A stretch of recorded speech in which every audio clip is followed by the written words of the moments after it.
The road to $10,000 runs through the Pocono Raceway. The Tricky Triangle is host to round number 6 to 16 on the NASCAR Peak Antifreeze Series, powered by iRacing. Tim Terry, Tony Stevens here to call all the action for you. We'll get to Tony down in the virtual studio in just a moment. A few storylines to follow here this evening as we get ready for 100 laps. Big race tonight, long race. These guys are going to have to find a rhythm and get into some green flag racing. It's a wide racetrack. We're going to see some here this evening. Pit window around 35, 38 laps or so. These guys going to split it into 3 stints. But on top of the board, it's been Kenny Humpy that's been dominating this series. 2 weeks ago at Richmond, he went to victory lane, beating Patrick Crabtree, Ray Alfala, and then Ryan Lowe and Taylor Hurst getting their first top 5 finishes in this series. So those guys are going to be ones to watch. But Tony, when you look back at this past champions list, you've got Michael Conti last year. He led 81 laps in this race, going to victory lane. He went on to win the championship. And in this race last year, it was Brad Davies, Ray Alfala, Chad Lawton, and Chris Overland, your top 5. Expect those guys to run somewhere near the front of the field this evening. And speaking about Ray, he also won this race in 2013. That was the year, for all intents and purposes, he should have went on to win the championship before Tyler Hudson derailed that effort. Tim, you're exactly right, and I want to welcome everybody into the virtual studio here at iRacing Live. I'm missing my colleague Joe Cortez somewhere. Not sure where he's at, but I'm sure he's probably somewhere en route. Got lost somewhere in the Pocono Mountains. Don't exactly blame him for that. But Tim, you're exactly right. This race has seemed to be a defining event for who's good, who's not good, who's got a shot at a championship, and who does not have a shot at a championship. 2 years ago, yes, it was Ray Alfala dominating this event, and except for a late season collapse, probably should have won the championship. But racing's not about woulda, shoulda, coulda. It's about what you did. That's the year Tyler Hudson won the title. Last year, Michael Conti. It was one of his wins en route to his 2014 NASCAR Peak Antifreeze Series title. And guess what? Tonight, I don't know how Michael Conti's going to do. Some of the drill aisle team might be a little off on long-run speed. They've struggled with that the last few weeks. We'll see if they can find any of it here at Pocono. And of course, some other guys have been good in the past. John Adams, Steve Sheehan. We don't really talk about them anymore. They've kind of retired from sim racing, so to speak. But they, too, were very good at unique racetracks, and it seems to be the motif for Pocono. Drivers that are very versatile, drivers that are good at lots of places, tend to do well at Pocono because of its very unique layout, unique shape, and unique characteristics. A couple of things to keep in mind over the course of the evening. Pit strategy is going to be one of them. This race is a long, long race. 250 miles, 100 laps around the 2.5-mile Pocono Raceway. What does that mean?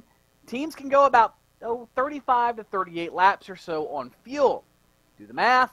That means you have to come to pit road at least twice. Depending how the cautions fall, it may or may not work out for you. So you've really got to play your strategy very carefully. A lot of teams, because of that window, are planning on splitting this race, Tim, into 2 stops, 3 equal segments of 33, 34, and 33 laps, which gives them plenty of buffer room to maybe try to adjust that earlier or later in the race if need be. But again, a caution flag can throw it all askew and be a completely different race. One other point to keep in mind coming into tonight, those of you watching on iRacing Live, is very simply the point standings. Kenny Humpy, after 5 races, has... well, there's no other way to say it. He has just taken him to the woodshed and laid the whipping on him because he is dominating this series. 5 races in, he is 30 points ahead of the nearest challenger. That nearest challenger is Ray Alfala. Grasp that for a second. 30 points in 5 races. That's an average of 6 points per race. That is huge. That's almost an entire race's worth of points already. And that doesn't include the drop race, but nonetheless, that's a pretty stout advantage for Kenny Humpy coming in to tonight at Pocono. He's got 3 wins in 5 races, and Pocono has been one of his very, very strong racetracks. Let's go over tonight's racetrack analysis while we're at it. Of course, Pocono Raceway, very unique racetrack. 2.5 miles long, the longest front straightaway in all of NASCAR. Almost 3/4 of a mile from turn 3 to turn 1. A lot of room to spread out, a lot of room to get some speed going, and you have to barrel off into the 14-degree banks of turn number 1. Turn 1, modeled originally after the old Trenton Raceway. Kind of had the shape of a kidney bean, if you remember that one. That goes back a ways, but Turn 1 was modeled after Trenton. Then you have the Long Pond straightaway, another huge, long straightaway. A lot of drivers finding themselves shifting at multiple points of the lap, including down the Long Pond straightaway. Into turn number 2, the tunnel turn. It's a 90-degree corner, modeled specifically after the Indianapolis Motor Speedway. Very unique entry. You've got to take a late apex, carry as much speed as you can through that corner, and get back on the gas quickly to fire down the short stretch toward turn number 3. A lot of drivers are going to try to set one another up coming out of turn number 2, because one little bobble in turn 2 can mean the difference between holding a spot or losing 1, 2, or even more when you get to the flattest turn on the racetrack, turn number 3. Just a few degrees of banking, modeled after the Milwaukee Mile, the 1-mile fairgrounds track up in Milwaukee, Wisconsin. Back when they built this racetrack, those were the 3 biggest racetracks as far as prestige in the open wheel ranks, and they pretty much put them all together in one racetrack and called it Pocono Raceway.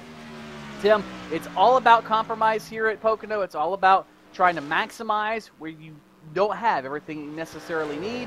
And I've got a feeling from what we've seen so far this season, Kenny Humpy might be one of those guys who's going to be having to maximize what he's got and probably maximizing it over the rest of the field. In fact, we just saw him on track here at Pocono and in the pit lane right now. Tim, I hate to say this, it's been the theme so far this season, but it's going to be who can beat Kenny Humpy here at Pocono. I'll throw it back to you, and I'm going to get ready and head up and join you in the booth so we can call 250 miles of racing here at the Tricky Triangle Pocono Raceway.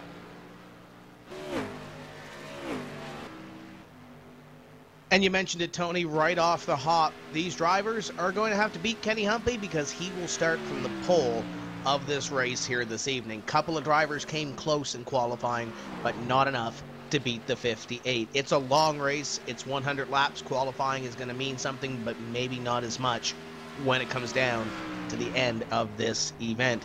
We're going to step away for just a few moments' time, and we will bring you back to the starting grid for round number 6 in the NASCAR Peak Antifreeze Series, powered by iRacing here on iRacing Live. Don't go away.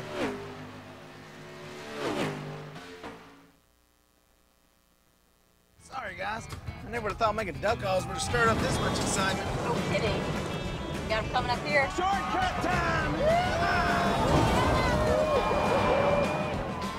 That's what I'm talking about. You sure this is a good idea? Oh, yeah. I got this. I can't guarantee you how this will end, but Peak can guarantee your radiator for life. Introducing the Peak Run True Guarantee. Check it out at peakguarantee.com.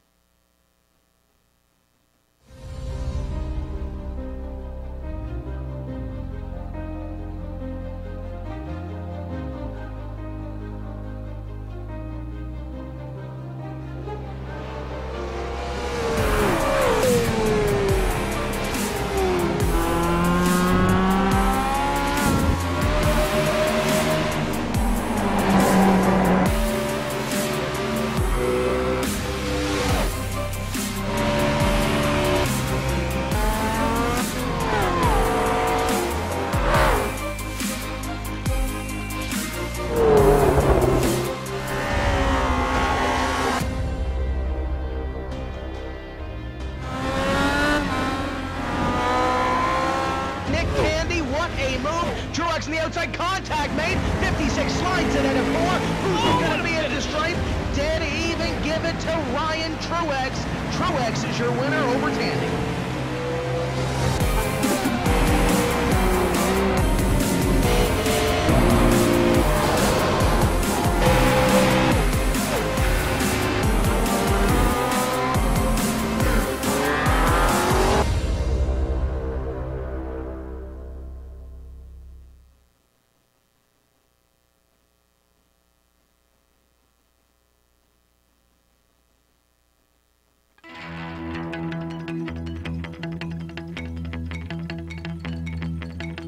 It's been a very long offseason. Teams have changed, sponsors have changed, colors and all, but one thing that hasn't, they like to mash the loud pedal.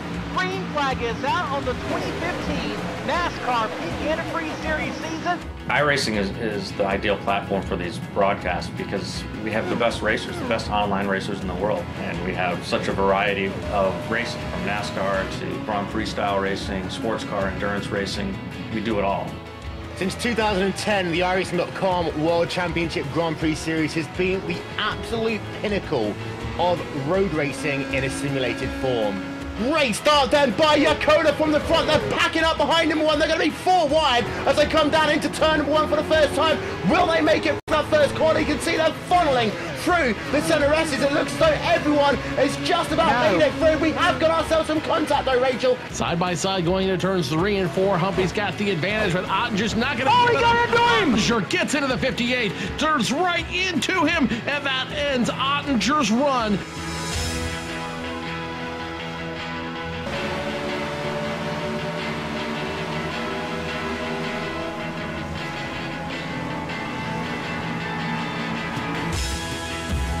We do a lot of live broadcasts now. Every Tuesday is NASCAR night, so on alternating Tuesdays we do the Peak Antifreeze Series, and on the other Tuesdays the B-Class Series, which is the Xfinity cars, and sometimes we'll even do some short track racing depending on the schedule. Every other Saturday we do the iRacing World Championship Grand Prix Series, so the best road racers we have. And we also broadcast some special events, including the Endurance Championship, which is part of the Road Warriors Series. So we broadcast the Daytona 24, the Sebring 12-hour, we'll do the Watkins Glen 6-hour, several other races along there. And then, of course, the iRacing Pro Racing Champions, which is usually our biggest and most watched event of the year. That is short track racing, and that's how awesome this sim is, Joe. That's something you see on TV on highlight reels, and we just saw it here, live.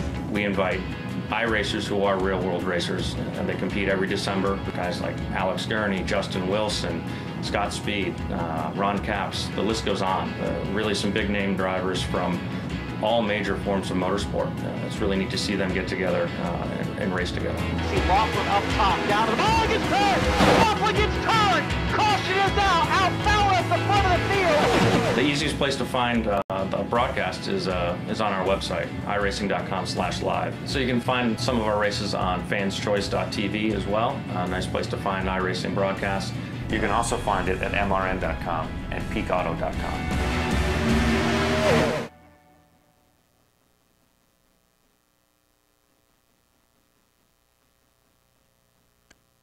We're getting ready to go racing at the Pocono Raceway for round number 6 of the NASCAR Peak Antifreeze Series, powered by iRacing. And we'll go down our 41-car starting grid for this evening's Racing Action 100 laps, set to go green at Pocono. Kenny Humpy, Ray Alfala on your front row.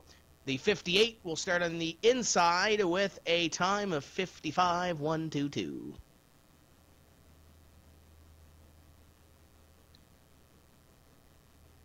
Matt Boost is going to roll off in the 3rd spot, and to his outside, former winner this season, the 26 of Chad Lawton. Row number 3, great qualifying effort for Nick Ottinger in the 05. He really needs to turn his season around. Outside of him, it's the 36, Justin Bolton. Corey Vincent and PJ Sturgis make up row number 4. Brian Blackford with a top 10 qualifying effort, and Michael Johnson in the 39 will roll off 10th.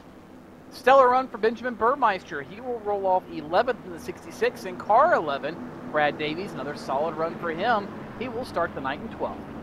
Kevin King rolls off 13th to the outside. It is the 13 car of Brad Maher.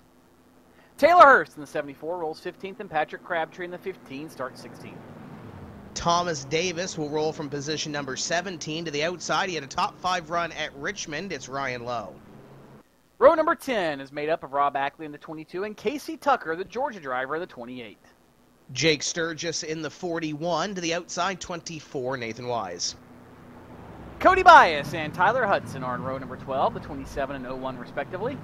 The 21 of Alan Bowes, the 50 of Alex Scribner is your next row. Brandon Schmidt starts 27th, and to his outside will be the 47 of Chris Overland. Tyler Hill, Landon Harrison, your next row. Byron Daly, first car not to take a qualifying time. He'll roll off in the 31st spot. And defending series champion Michael Conti, mired back in 32nd. Adam Gilliland and Brian Schoenberg will have to come from 33rd and 34th. Tyler Laughlin, the 51, and Trey Idson, the 6, make up row 18. Alex Warren and Stephen Gilbert in the 37.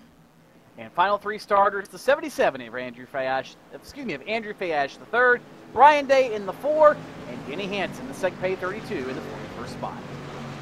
Glad you could be with us here on iRacing Live, getting ready to see the green flag for the first time this evening for 100 laps around the Pocono Raceway. Humpy is gone, green flag flies, and we are underway. Great start for your top two, but the two of Ray Alfala on the outside going to try to get that advantage into one. Look at them fan out behind them. Fanning out huge on the front straightaway. That's exactly what happens at Pocono. Everybody gets a chance to get a run on somebody else, and there's plenty of room to take advantage of it. Everybody funnels down to 2 wide or single file through turn number 1. No problem whatsoever. And once again, further back throughout the pack, they fan out 3 wide again as the leader, Kenny Humpy, leads Ray Alfala, Chad Lawton, Matt Busa and company into turn number 2. You look back to that new paint scheme for Matt Busa there in the 34. He runs in position number 4 right now. Red on that race car compared to the purple that we're used to seeing. And that's LSR TV on that race car.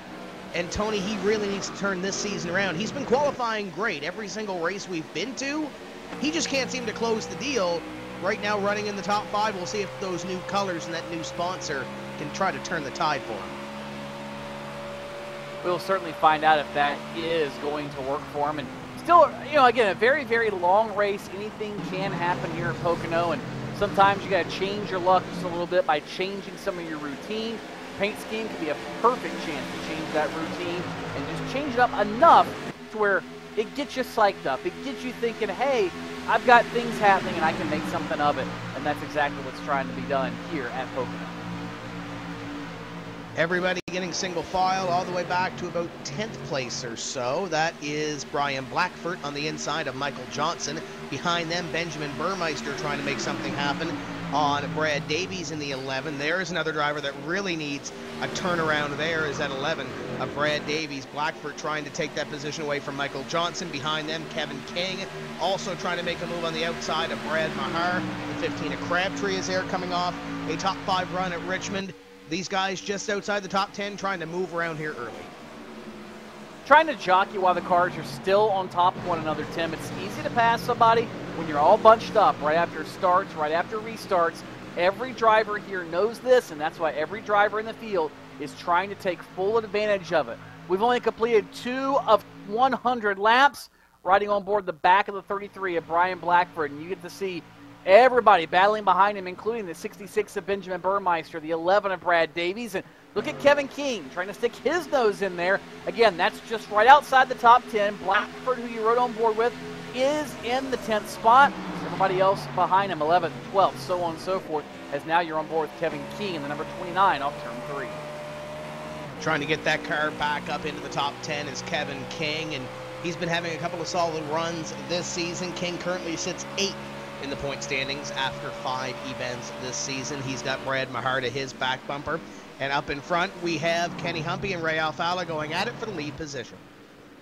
Alfala got a great run on the back of Kenny Humpy coming down this long front straightaway. Pulled out the pass in turn number 1, couldn't get the job done. But now, down the Long Pond straightaway on lap number 4, Ray Alfala will move past Kenny Humpy and accomplish something very few people have done so far this season. He'll pass Kenny Humpy on the racetrack under green, move Ray Alfala to the point as we come to complete lap number 4. Now, how hard does Kenny Humpy come back and try to pressure Ray Alfala? Alfala will come by corner number 3 this time. He'll come out and lead this lap by the looks of it. But now, how hard does Humpy try to get back and try to lead the most laps in this race, try to get a few more bonus points? Or does Ray Alfala try to run his stuff and stay out in front of that number 58? Behind Humpy right now is Chad Lawton, his teammate, in the number 26. Right on board with the peak Antifreeze number 58 of Kenny Humpy running in position number 2. Remember, it was almost this exact same scenario at Auto Club Speedway of Southern California a few weeks ago, Tim. It was Alfala, Humpy, Lawton, some of these exact same players at the front of the field, and this is a very similar pattern to what that race took. Alfala was good early in the run, but then faded late. Could Kenny Humpy be saving his stuff for later in the run? It wouldn't be a surprise. That's been his MO so far in 2015. Just stay in touch with the leaders, be there when it matters, and ultimately take the victory. Of course, then there was Richmond 2 weeks ago where he just flat dominated the race. So I guess as long as oh, hello, Chad Lawton. Big slide for Lawton here as we work off lap number 5. Chad Lawton just about cashed it in. He's going to lose that spot to Matt Busa. Also, Nick Ottinger goes by. Justin Bolton going to try to take advantage of it. Can't get it done, but Chad Lawton, scary moment off turn 3. Yeah, Lawton takes for that slide. The 36 of Bolton, his teammate, gives him the opportunity to collect it up in front of him. In front of them, though, Ottinger's on the move. As you see the 36 try to make a move on that 26. The 05 of Ottinger on the move, though, looking at the 34 of Matt Busa for position number 3. Made the pass for 5th 2 laps ago. Obviously just passed Lawton there. And now looking at P3 on the 34 as Ray and Kenny continue to go at it for the lead. About a car length and a half or so between your top 2, and they have pulled away from this battle for third.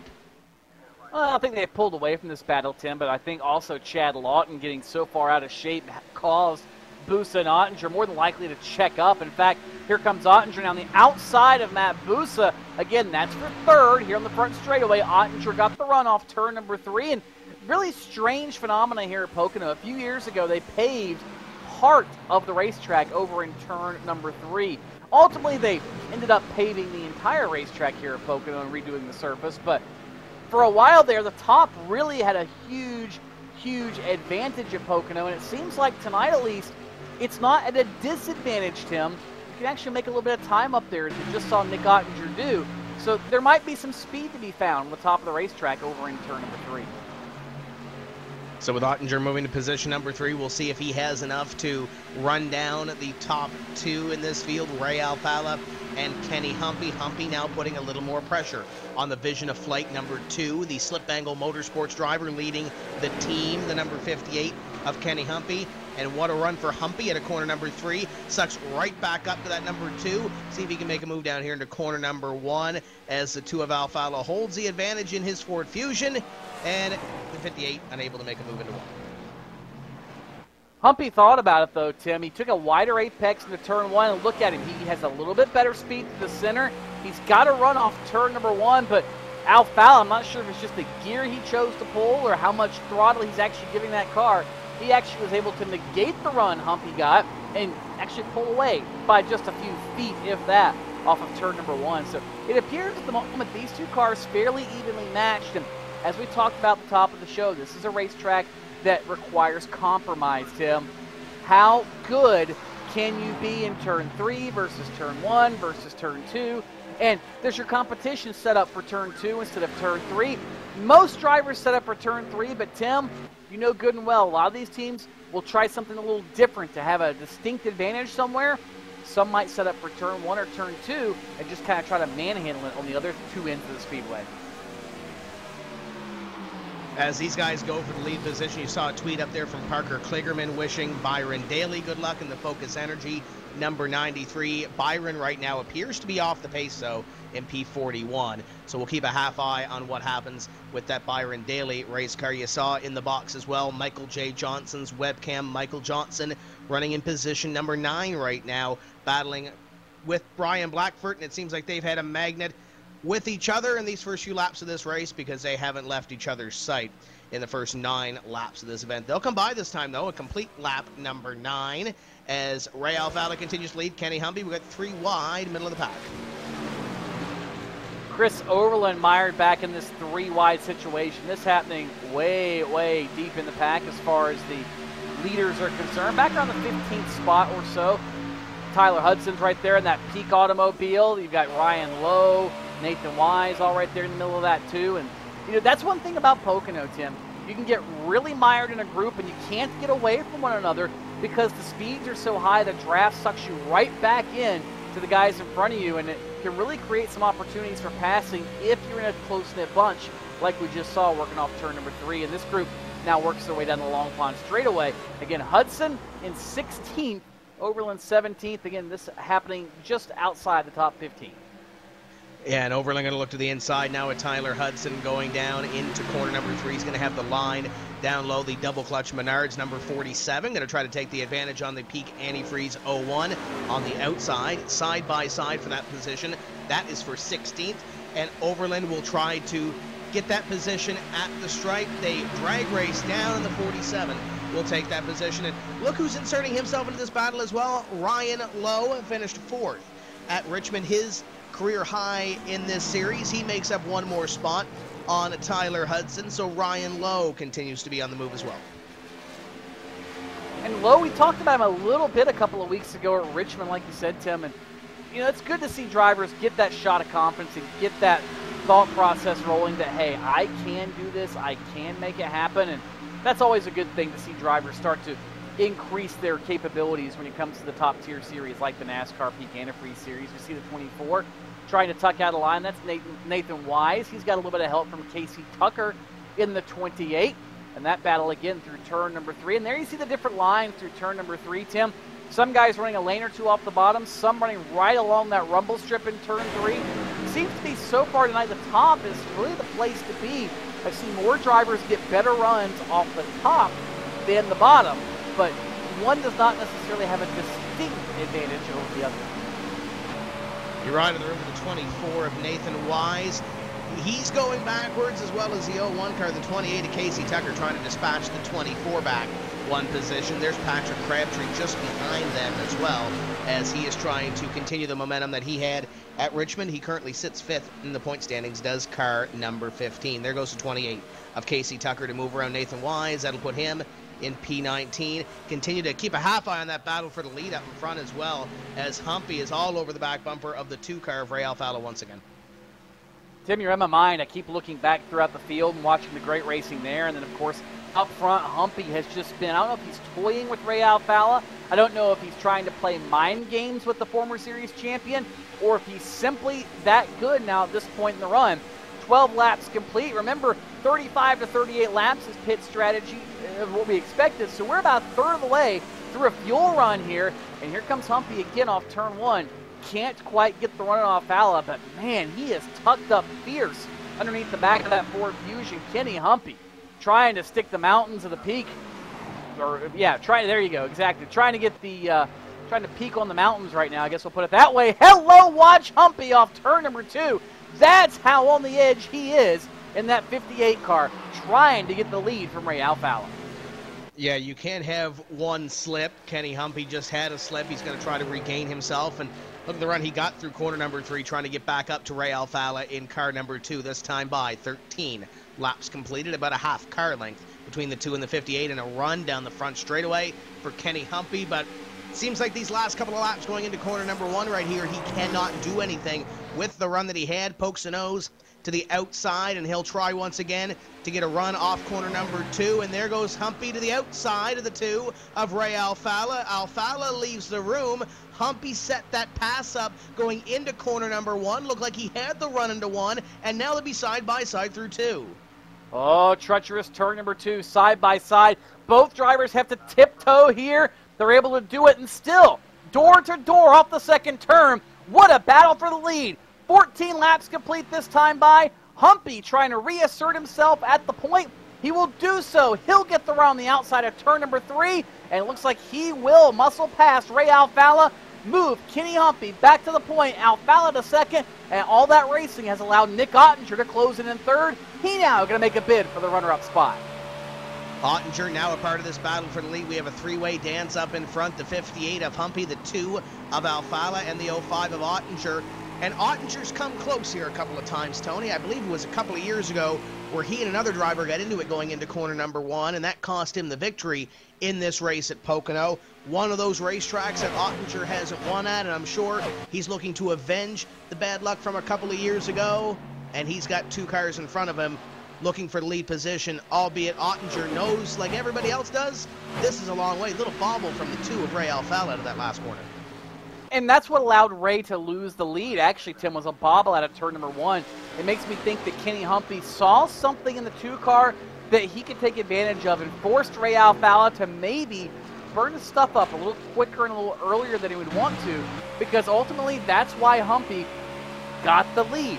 Again, same move he'd been trying for lap after lap on Alfalla. Same run, same line, but Alfalla, that little bitty slip cost him enough momentum to allow Humpy to get alongside, and then Kenny Humpy's expertise took care of the rest. That's going to be frustrating if you're Ray Alfalla, to be as good as he is, to have a car as stout as he's got tonight, And still, no matter what you do, you cannot seem to shake the 58 of Kenny Humpy. And just as sure as I say that, here he is closing right back on the back bumper of that Peak Chevrolet in turn 2. Keep a half eye on that battle, but we got 3 wide around here in the middle of the pack and nearly 4 wide. Here comes the 5 of Michael Conti to the inside, Rob Ackley. You got Cody Bias, you got Patrick Crabtree, Brian Schoenberg in this mess. And that's all that is back there, is a complete mess right now, Tony. I talked to the team earlier. Cody Bias was the only driver really on that team that really wasn't sure what he was going to have tonight. He flat out said, I really don't like this racetrack, but everybody has one of those on the schedule as Ottinger and Alfala continue to look at it for the lead position with Kenny Humpy. But there's a driver, and you look at Mike Conti as well. He won this race last year, but that team has been struggling so far this season. Yeah, Conti has just been outright junk the last few races. There's no other way to say it. They are struggling to find speed in the drill aisle camp, and they better put a new bit in the drill because they've got to find it somewhere, and they're going to have to either change locations or drill deeper, one of the two, because the drill aisle bunch running 22nd right now with Michael Conti, and that is not where that former champion and actually defending series champion wants to be running, I guarantee you. Good news on Michael Conti, though, trying to get some things working for his physical racing career, and that's a plus. Problem is, like anybody, trying to find some help, some partners, some sponsorship, and I know they're working on some things. It'd be really cool to see Michael Conti, a former series champion, work his way into the real world. As here goes Nick Ottinger, moving by Ray Alfala on the long front straightaway. Move Nick Ottinger now up to second, and again, turn 3, where everybody seems to be setting up passes for the most part, exception being Kenny Humpy. He seems to have set all his up through turn number 1. Be interesting to keep an eye on that. And something else I've noticed, Tim, the 58's line through turn 1 and really through turn 2 for that matter, much different than anybody else's. He takes a much wider entry into the corner. Very noticeable in turn 1, somewhat noticeable in turn number 2, and turn 3 is about the same as everybody else. So maybe something these guys are learning behind Kenny Humpy, they can put to use on him a little bit later as the race progresses. Maybe he's trying a couple of different things out in front. You could see when he was chasing Ray Alfala that there was a little bit of a push to try to get that lead back and try to push Ray Alfala to his limits and use up his stuff a little bit. So we got a couple of cars coming to pit road at the end of the line back there. I believe the 55 is Schoenberg, maybe one of them coming down to the pit road along with the 5 of Michael Conti.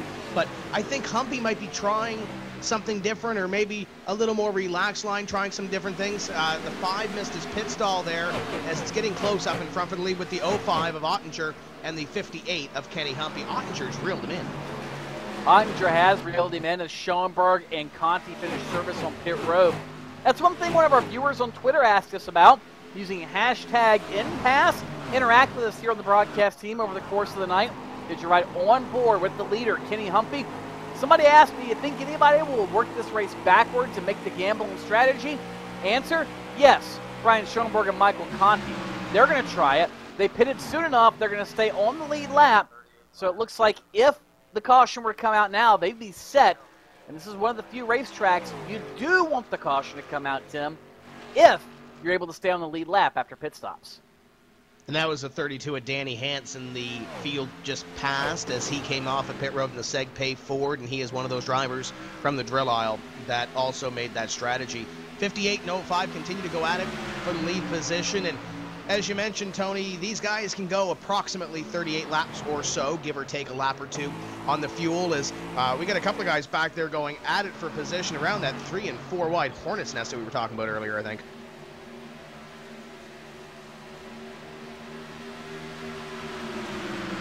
Yeah, Brad Mahar is back there in the middle of that group, and that was a little hairy for just a moment. Michael J. Johnson is there. Kevin King is in the middle of that one, too. Chris Overland is back there. That's actually a really good battle on the racetrack. You see Brad Davies and Kevin King. They've known each other for quite a while. They've been around multiple, mini sim races for many years and many moons. And now caution is out.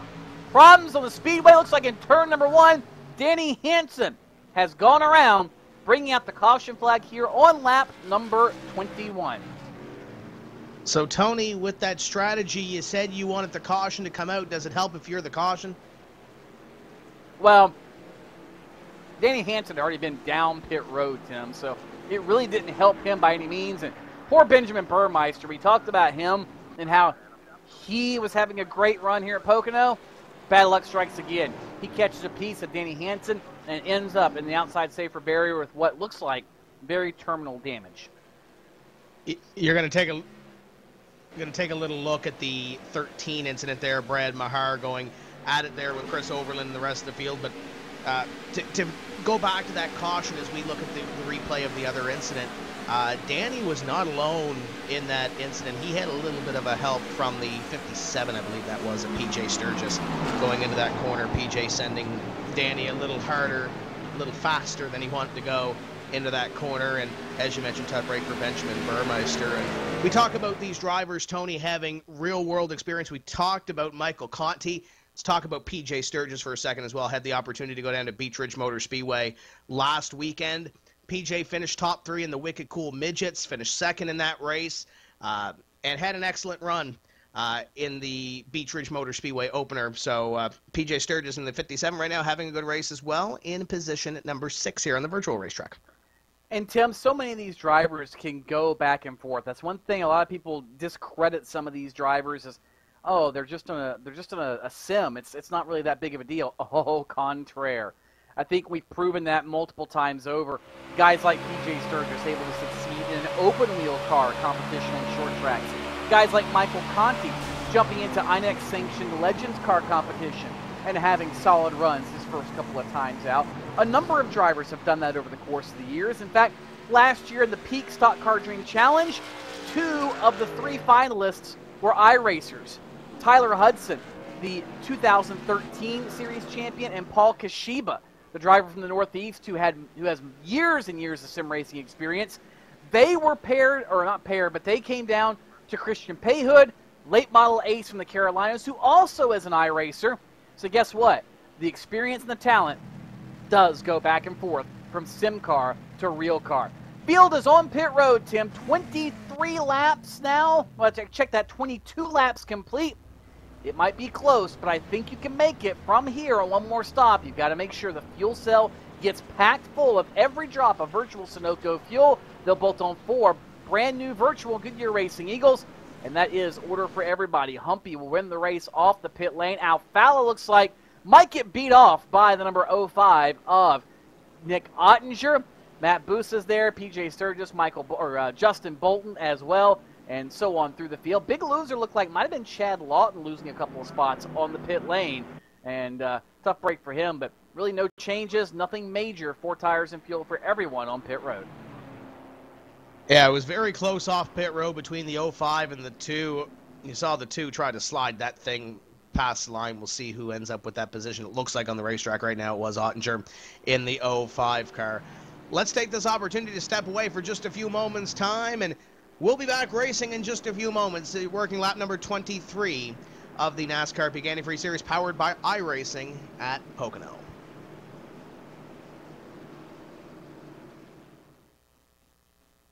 Sorry, guys. I never would have thought making duck calls would have stirred up this much excitement. No kidding. Got him coming up here. Shortcut time! That's what I'm talking about. You sure this is a good idea? Oh, yeah. I got this. I can't guarantee you how this will end, but Peak can guarantee your radiator for life. Introducing the Peak Run True Guarantee. Check it out at peakguarantee.com.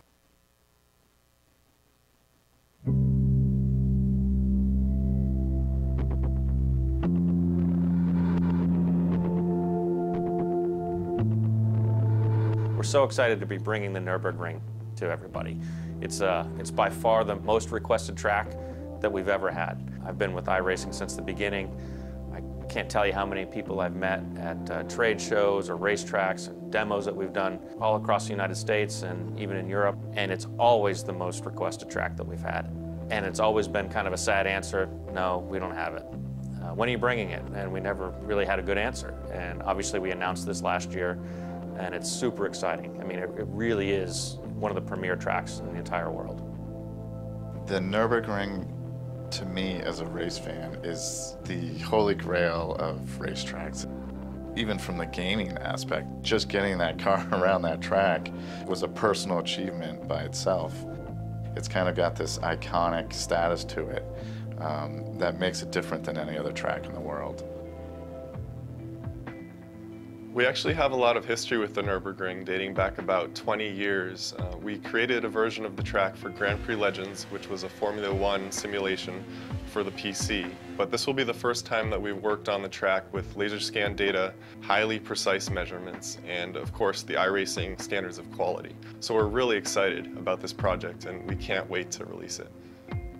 There are two main facilities at Nürburgring. There's the Grand Prix course, which is basically a modern F1 style racetrack. And then there's the Nordschleife itself, which has been around for decades. And of course the combined course, where you can take the Grand Prix course, drive around it, and then there's a point where you branch off onto the Nordschleife and you continue there all the way around the Nordschleife and then back down to the Grand Prix course. And the end result is an extremely large, unique racetrack. We arrived with a really large crew. Actually, 4 of us made the trip, and we spent a week there photographing the track, taking video recordings of the racetrack, the surroundings, the scenery, the towns. And when it's all said and done, we returned home with a massive amount of data. If you took our largest project ever, this is probably 4 times that size. So it's going to take a lot of work, but it's really our plan and our intent not to cut any corners and really produce and create the best version of the Nürburgring possible that we can. The terrain and topography of the area that surrounds the Nürburgring is really important to the character and accuracy and feel of the track. We're really working on new ways and methods and types of data that we can use to build the best topography and best terrain model possible. And it will be something never before seen in iRacing or racing sims in general. We have a laser scan of the track, and that laser scan is incredibly dense. Essentially, there's so many points that you could take a quarter and lay it on the laser points, and the quarter wouldn't fall through. So we're taking that level of detail from the scan, and we're trying to translate that into what you see in the sim.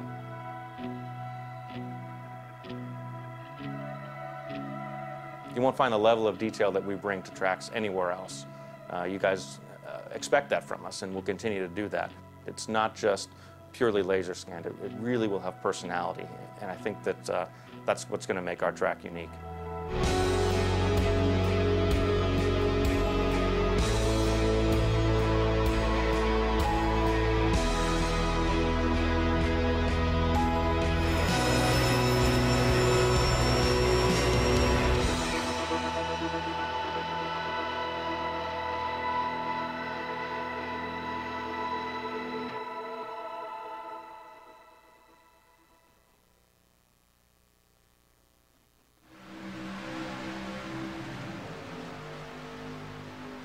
Welcome back to Pocono, and Nick Ottinger on it behind Brian Schoenberg. Schoenberg did not pit under that caution, and Ottinger, what a move to put that Ream 05 up to the point around Schoenberg on the outside. Schoenberg got a horrible restart, and of course that car has been slower than the leaders most of the night. Pit strategy's got him up at the front of the field. Unfortunately, it's not going to work out very well for him. Nick Ottinger, new leaders, we're at the 1/4 distance of this one, and problems behind him. Kevin King is in the wall. Justin Bolton spins. Multiple cars and a huge pileup off turn number 2. This will bring out the second caution of the night and take out a few heavy hitters in the process. Yeah, this one's going to start with the 33 and 36, Tony. It looked like, and actually behind them there was also a little bit of another incident as well with Kevin King going around, but it happened both at the same time. I'm looking at the 33, 36. You can take a look at this 29 and the rest of the field, but it looks like the 36 of Justin Bolton really didn't anticipate the peacepatch.org number 33 of Blackford to make the move that he did going down into the corner, and it sent the 36 car, Justin Bolton, around. 33 gets off scot-free, and it looks like the 36 is going to save it, but behind them, Tony, there's a couple of cars that didn't make it through. Michael J. Johnson spun broadside, and he just about had it off the racing surface, and poor Chris Oberlin, or check that, that's actually the 27, not the 47, my apologies, ended up just, well, it didn't quite T-bone him, but nonetheless, he did get into him, and just one of those days sometimes you can't get the right brakes for Cody Bias, and when it rains, it pours. So Bias caught a piece of it as well. And surprisingly, other than Cody Bias and Michael J. Johnson, really everybody else got off scot-free. I think Brian Day ended up just touching the inside Armco with the left side of his car. Probably will be able to fix it.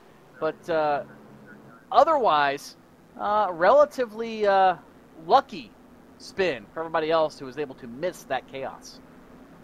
And you mentioned Michael J. Johnson through that as well, Tony. The 13 and 39 get into it. That's pretty much the middle incident, I guess you can call it, because the 36 and 33 get into it in front of the 13 and 39. And it looks like the 39 comes down.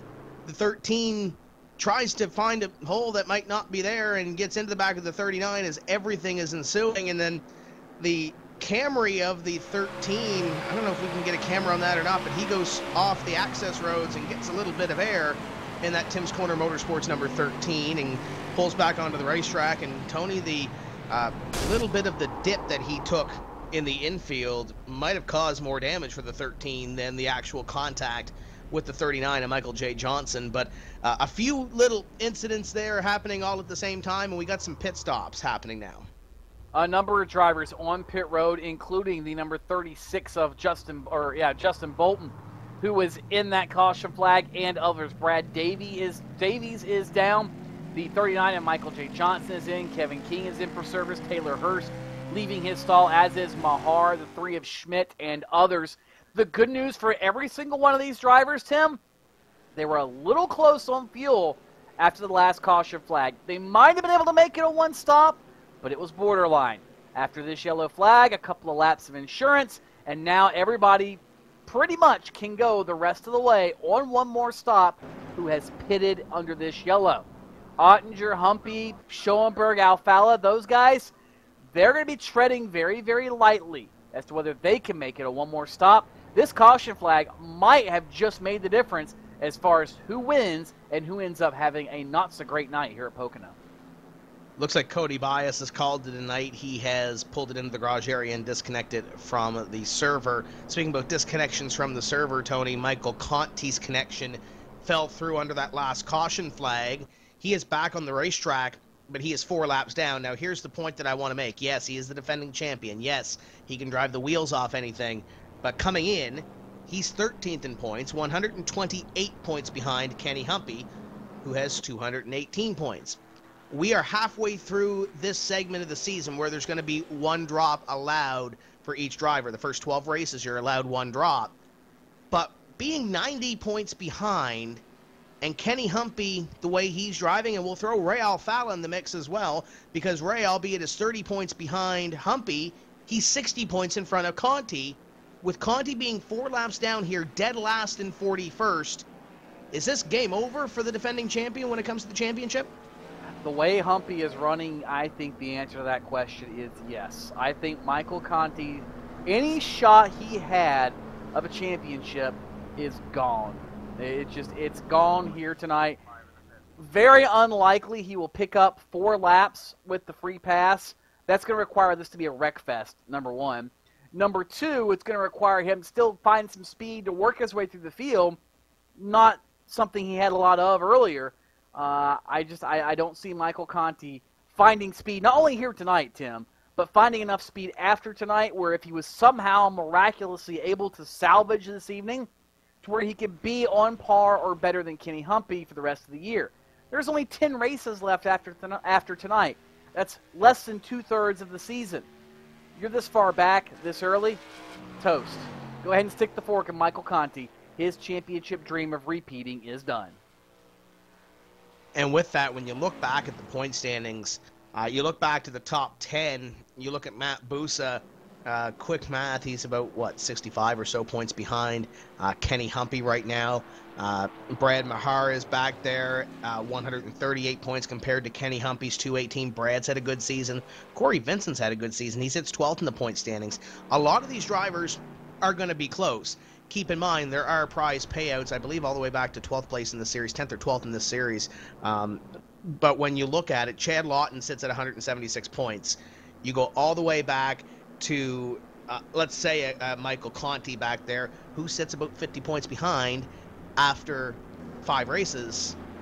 Can Michael Conti get back up there, or one of those drivers that is just outside or around Michael Conti get back up there and contend for a solid top 10 finish? Sure, but with Humpy and Alfala the way they're running, and even Chad Lawton to a certain extent, they need to have some bad luck out of those drivers, because you're not going to beat a Humpy or an Alfala or some of those team members that run consistently in the top 5. No, you're not. I mean, you might beat them 1 week or 2 weeks with some bad luck, but it was just sitting here doing the math, Tim, and yeah, to beat those guys and even have a shot to get up there at 90 points of a deficit with 10 races to go, that's 9 points per race, or on average 9 positions, or if you win, it's like 5 or 6 spots. That's doable, but you're not going to win every race. And I don't see you beating Kenny Humpy, the way things are now, Kenny Humpy or Nick Ottinger, Ray Alfala, every race by 9 or 10 spots. I do not see it happening, Tim. And that's really tough, because here's the thing. This sport is so much like the physical racing world because of the simple fact that, just like in the physical world, trends come and go, setup tweaks and trends tend to come and go, and there are certain little things that make cars fast. Same thing here in the simulated world. Little bitty changes in rules and rules packages can take a perfectly good setup and throw it out to lunch. And you don't just flip the switch overnight and find speed. It's a long process where you find a little bit here, a little bit there, and then 10 races later you're back to where you need to be, but it doesn't happen overnight. And again, getting in the top 5 or top 10 is a little more doable, but I don't see it being something that's very realistic at this point. Pace car going to head to pit road, and here comes the field. Ottinger and Humpy, your top 2, and look at that inside line, playing a little bit of bumper tag. Green flag flies, and there goes Schoenberg to the inside. Brian Schoenberg trying to pick up positions that he lost on that last restart, and he's going to get one, it looks like, on Ottinger. Remember, it was here at Pocono. Brian Schoenberg got into it late in a race just a year or 2 ago, gave away possibly his first impasse win. He's yet to have a race that good yet again in his career, and he kind of feels that, I think, here tonight, and they're almost splitting him down the back straightaway. Schoenberg able to slide into third, and look at PJ Sturgis in the 57. Sturgis up to 4th. Sturgis now looking for 3rd. It's a hornet's nest as they race off to turn 3 with 30 laps complete. Ottinger behind him, Lawton behind him, Brian Blackford all on the inside line, chasing PJ Sturgis in the NX number 57. 55 on the outside as these guys jockey off corner number 3 and down the front straightaway. The 57 going to have the position at the line as the top 2 run away from the rest of this field. And it is frantic back here. Ottinger going up and down the racetrack and going to try to put Brian Schoenberg in his rear view mirror. Schoenberg holding on to the right rear quarter of the 57. One car up in the outside wall. I thought maybe that was the 10 of Corey Vincent, but he's able to hang on to it. And it's, actually, that's Casey Tucker, the 28, who had problems. We're still green as the leaders are in turn 2. They're working on a caution, though, up here, Tony. The 05 of Ottinger on the back bumper of the 55. It looks like the 34 of Busa has found a spot in the line behind the 05, and now here he goes to the inside of Brian Schoenberg. Ottinger going to take the position, and now Schoenberg going to have to hold on once again on that outside line to see if he can hold on to at least a top 5 run here at a corner number 3. He's able to hold serve for the moment as they cross start finish right wheel to wheel with the number 05 of Nick Ottinger. But Schoenberg, the problem has been not on the straightaway, but in the corners. You're going to see Nick Ottinger probably blow by the 55 here in just a second as they work through turns number 1 and ultimately turn number 2 after the back straight. Well, maybe not. Look at Schoenberg, muscle back on the outside. What a drive of determination by Brian Schoenberg. He is not going to be denied, and I think running up here with these leaders and not getting his doors completely blown off, he has given him a little bit of confidence that, hey, this car could be better than what I thought it was.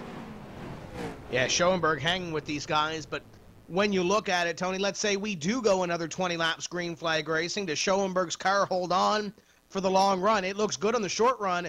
We'll see what it has as we continue on this green flag run. Look at the 47 of Chris Oberlin inserting himself into this battle for a top 5 spot. He's on the back bumper of Matt Busa, and they have Brian Blackford to the outside in the 33. The 26 of Chad Lawton also involved in this battle as the 05 clears the 55 down the front straightaway. Top 5 single file, and then it's back to Busa and Blackford. And really, that's the best battle on the racetrack right now, Tim. Rest of the field, for the most part, single file all around the Pocono Raceway as we watch this battle for 4th, 5th, 6th on back. Whoa, 3 wide. Look at that. Chad Lawton's in the middle of that. Overland, Blackford, everybody still jockeying for that spot, and they get it sorted out. Look at Wise on the bottom. He just about snuck his nose in there where maybe it didn't belong. That's going to cause Chris Overland to have to check up. He'll lose a couple of spots now, and they're 3 wide for a moment off turn 2 as they get back down double file into the 3rd turn.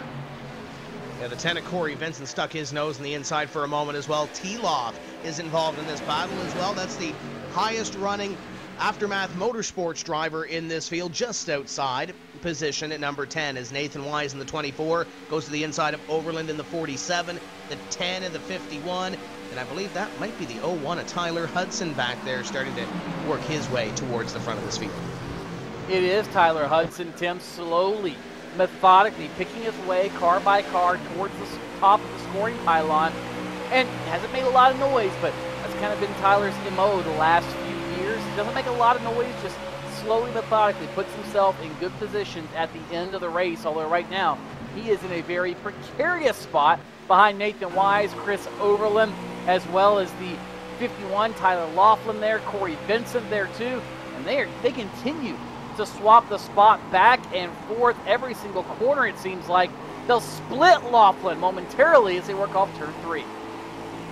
01 of Tyler Hudson now working the outside of the 51 of Tyler Laughlin for position. The 41 of Jake Sturgis pushing the 21 of Alan Bowes. A couple of drivers on the inside trying to make their way back up. Ryan Lowe trying to push to the front of the field. Brad Mahar back there as well. There is a hornet's nest here around Jake Sturgis, and Sturgis nearly got into the 51, entering corner number 1. Just about only counts in horseshoes and hand grenades, Tim, and for that matter, deer avoidance here at Pocono. Well, if you've seen some of those, you know what I'm talking about. Almost is all that really matters. If you think this is easy, Tim, oh, number 1, think again, but number 2, give it a shot. We'll even give you some time on the racetrack. Use the promo code PR-2015 PSRTD as you see on your screen. Sign up. We'll give you 2 free months if you pay for 1 here on iRacing. Even give you a free car to get started out with. Actually, a few free cars. The Legends car, the late model, give you a road racing car as well, and you'll be set to begin your iRacing career and see just how easy it really is. Or not. Give it a shot. Find out for yourself and join the fun that is iRacing. Promo code on the screen, iRacing.com, the next generation of motorsports. We got a battle for second heating up. There's a battle mid-pack here as we saw the 2 and 3 wide, but here comes the 57 of PJ Sturgis to the inside of the 2 of Ray Alfala, and PJ Sturgis going to move to position at number 2 on that exchange. Ottinger closing in on Ray Alfala, but there's a name we haven't talked a whole lot about this season, but he's on that Last Row Motorsports team. Those guys have their stuff together. So it really shouldn't be a surprise that PJ Sturgis is up here in the top 3. And guess what, Tim? This race is slowly turning into a fuel mileage race for some of the leaders. Those that pitted the most recent caution, they can go the rest of the way on one stop. That's not a worry. But PJ Sturgis has been a master of saving fuel and excelling in fuel mileage situations over the years. He normally doesn't have a car this fast when it's one of those races, but tonight he's got a very fast race car, it appears, and he might have the fuel strategy to win as well. Another dark horse, possibly, for PJ Sturgis? Wouldn't surprise me. The Sturgis bunch has been to victory lane numerous times in the NASCAR Peak Antifreeze Series, as has the guy now who moves to 3rd. Nick Ottinger by Ray Alfala on lap number 38. Move Ottinger to P3. Alfala now back to 4th as they work by the injured car of Benjamin Burmeister. Yeah, they pieced that thing together to put it back on the racetrack for the 66 of Benjamin Burmeister, but you look at PJ Sturgis still trying to break through in victory lane on this oval side. Jake Sturgis, his brother's won a couple of times. You think back to those Las Vegas races where he's won a couple of races there, and one of them being on pit strategy. Ottinger up to position number 3, as we mentioned, around Ray Alfala. Brian Schoenberg hanging on to position number 5 at this point. But PJ Sturgis, we talked about the battle for the championship. There's also another battle that we're going to talk a little more about, Tony, later in the season. It's the top 20 to lock yourself into the NASCAR Peak Antifreeze Series powered by iRacing next year. Sturgis right now 2 points on the opposite side of that. and that doesn't include the drop. So there's still a lot of racing to do there, but I'm pretty sure PJ Sturgis, if he can get a good run here, going to come a little bit closer to giving himself some insurance in that battle. Again, Tim, it's just like racing for the championship. You cannot give up points any chance you get. You have to maximize points, and having runs like this when you're deep in the running order as far as points are concerned is a very big plus. On average, you're in 20th spot because on average you run in 20th spot.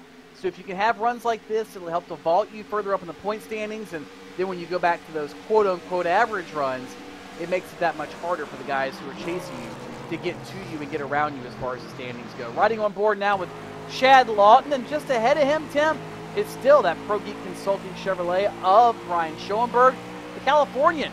After the pit strategy, after the lack of speed so far tonight, or at least earlier tonight, he's holding on very, very stoutly for that matter into that fifth spot as Chad Lawton tries to work his way around and take position number 5. But I must say, I'm very impressed with the double nickel. He has driven the wheels off of it in this run and made a believer out of me that maybe, just maybe, he can have himself a breakout race for 2015. Yeah, albeit there's still a long ways to go. We haven't even hit the halfway point. We're 10 laps away from the halfway point in this race in Pocono. But the 55, I'll give him a lot of credit as well, Tony. First couple of races of the season have not gone his way. He sits 32nd in the point standings, coming in only 76 points to Kenny Humpy's 218. There's a comparison that Schoenberg does not want to be on the other side. So he's holding on right now to a 5th place run and continuing to keep up with Chad Lawton. Lawton now looking to the inside of the 55 of Schoenberg, going down into corner number 2 here, and he will take the position away. But even if Schoenberg can hang on to a top 10 finish tonight, Tony, you'd have to believe that would be a win for that team. If they can finish the top 10, that would be a win, no doubt about it. I know that that's got to be on their minds. We talked about earlier, you got to have something to build on, and that would be a really big block for a foundation to build on here in the NASCAR Peak Antifreeze Series. So I'm almost getting into Chad Lawton there in turn number 3, trying to hang with him, Schoenberg. And next one to put him on the radar, that is the 33 of Brian Blackford. You don't see him yet because we're riding on board the 55, but Blackford just feet off the rear bumper of Brian Schoenberg. And for that matter, good run for Brian Blackford.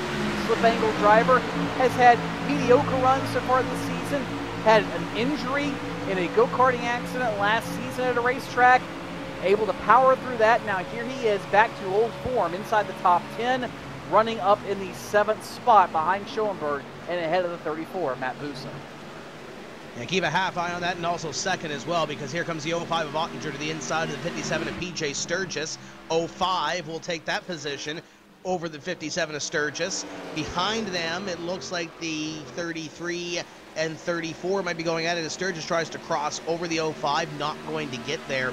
Look at the 34 of Busa trying to take a wider corner entry into corner number 3. Did not work, but yeah, Tony, you mentioned the 33 of Brian Blackford. He's had some tough runs this season, and it might not be, this might be the turnaround race. Yes, his teammates ran well, Ray Alfalo. They have that technical alliance with Lasro Motorsports. You can obviously see PJ Sturgis run up there in position number 3, and it looks like it's starting to help Brian Blackford's 33 team here.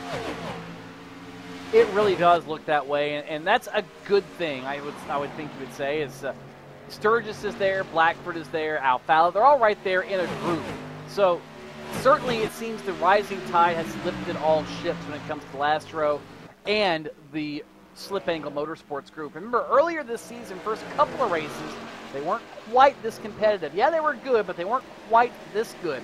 So it seems like adding some knowledge and a little bit of feedback from these other teams and team members has certainly helped both organizations as they all still continue to chase down Kenny Humpy, who is the flagship driver for the team. If anybody can catch the team, that's when I'll be extremely impressed with him. Yeah, they've still got a little ways to go in order to do that. But you look at this field, Tony, yes, Kenny Humpy is up in front. He's leading this race by 2.2 seconds. But then you have a Gale Force Racing driver running in 2nd, a driver from Lasro Motorsports running in 3rd. You have Slip Angle running in 4th. And then the next team driver is Chad Lawton hanging back there in position number 5.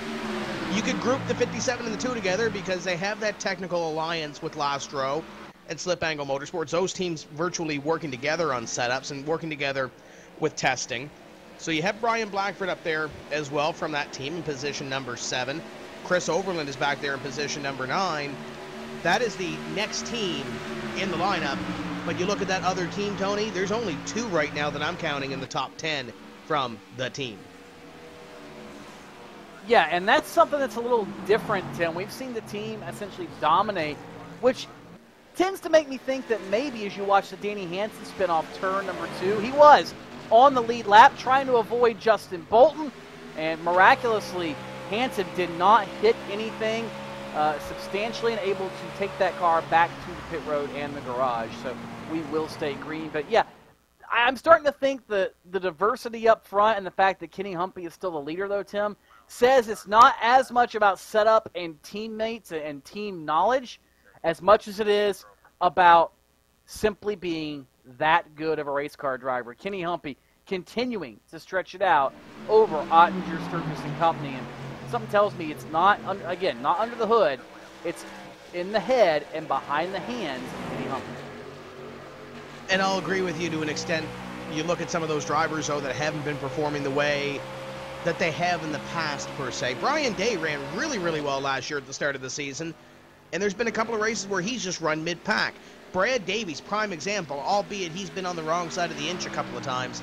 He's 39th in points with only 63 points so far this season. So Brad Davies, he didn't forget how to drive, but again, with that team, the way they've been performing with Drill Isle Racing, you have Schoenberg up there in position number 6. That's been the shining light so far. Michael Conti, Brad Davies, Thomas Lewandowski on that team haven't forgot how to drive, but those other teams as well doing their homework. It's just like when you go to a short track and those guys hit a package, they tend to run up front. No, you're right, Tim, and like we talked about earlier, you don't find that speed overnight. It's a gradual process. You find a half a tenth here. You find a little bit more longevity there. You find a better feel here. And after 2 or 3 months, hey, look, we made a progress of half a second or whatever it happens to be. But it takes a while, and it's something that you've got to have a benchmark for. The benchmark has been Kenny Humpy and the team, and that's where you know you've got to shoot for. Sometimes you're going to miss it because you're trying things. You know what you've been doing doesn't work, and the definition of insanity, Tim, is to keep doing the same thing over and over, expecting different results. You can't do that in racing. You've got to be trying things. Sometimes you'll nail it, sometimes you'll miss it, but you've got to take those chances to see how they work out. Up front, everybody has found a place to race right now. PJ Sturgis chasing down Nick Ottinger for second, but there's a little bit of gap between them. Ray Alfala, Chad Lawton, a little gap between them. First little battle back here. It looks like Brian Blackford trying to hold off the 47 of Chris Overland as he's going backwards a little bit. Matt Boos had just passed him a couple laps ago, so it looks like Blackford, the good in those tires, has fallen off a little bit. Nathan Wise comfortably in the top 10. He sits 16th in the point standings. So Nathan Wise has been having a solid season, currently sitting in position number 10 in this race. But to look back at a side-by-side battle, Tony, we've got to look deep in the field, because I'm seeing a lot of guys right now running single file and just trying to pick off laps. Justin Bolton is on the back bumper, the 74 of Taylor Hurst. That might very well be the closest little battle we have there on the racetrack if you include Rob Ackley in that mix, but they're still single file. Well, Tim, what you've got to remember is a lot of these drivers are, oh, trouble. Caution is out, and that's going to completely throw a wrench into everything. Stephen Gilbert brings out the yellow flag over here in turn number 2, I should say. But he was running right at the back of the field all by himself in front of Michael Conti, and Gilbert almost able to hang on to it. Unfortunately, not able to. He goes around, bringing out the 3rd caution of the night. And this one might throw things into a loop, Tim. Who pits, who doesn't? You still need one more pit stop after this one, but oh, it can play strategy. This is going to be fun. Yeah, 37 loses it all by himself. The 9 car, Tyler Hill, in front of him gets a little bit loose coming out of the corner. Maybe Gilbert got into the throttle a little bit or cracked it trying to keep off the number 9. But regardless what the situation is, the 37 has gone around and brings out that caution flag. And as you mentioned, this is going to throw a little bit of a change into what these guys were planning. Next time by, they will be halfway. They just took the yellow flag to complete 49 and begin lap number 50. So they'll come around this time and make a pit stop. But Kenny Humpy, Nick Ottinger, PJ Sturgis talked through. We talked about the team. There's a driver that has been struggling all season long, is the driver that just brought out the caution, Stephen Gilbert. He is a part of the team. He is the elder statesman of the team. He's been having some internet issues intermittently throughout the season. It looks like he's been solid so far tonight, but now he's just trying to piece together a 100-lap race to put himself up where his other teammates have been running this season. Yeah, and he was at the other end of the spectrum, back almost in the very back of the field. Now, here's the interesting thing. Before they come to pit road, Tim, I don't expect anybody to do this, but I wouldn't be surprised if they did. Do the leaders stay out and come in 10 laps or 20 laps from now when they know they can make it to the end and run this race backwards? Remember, you can pit under green and stay on the lead lap. Does Kenny Humpy, Nick Ottinger, PJ Sturgis, does anybody do that? I almost think somebody will, and I wouldn't be surprised if they did, but I also would not be surprised if everybody came down pit road and then tried to split this race into two 25-lap segments. What about like a T-Loff or a Trey Idson, somebody back there? T-Loff won a race at Richmond in the Pro Series that he played a little bit of pit strategy. Your leaders up front are coming to pit road. Yeah, everybody's coming down. Is there one or two at the back there? That might be Conti staying out and trying to get a wave around here.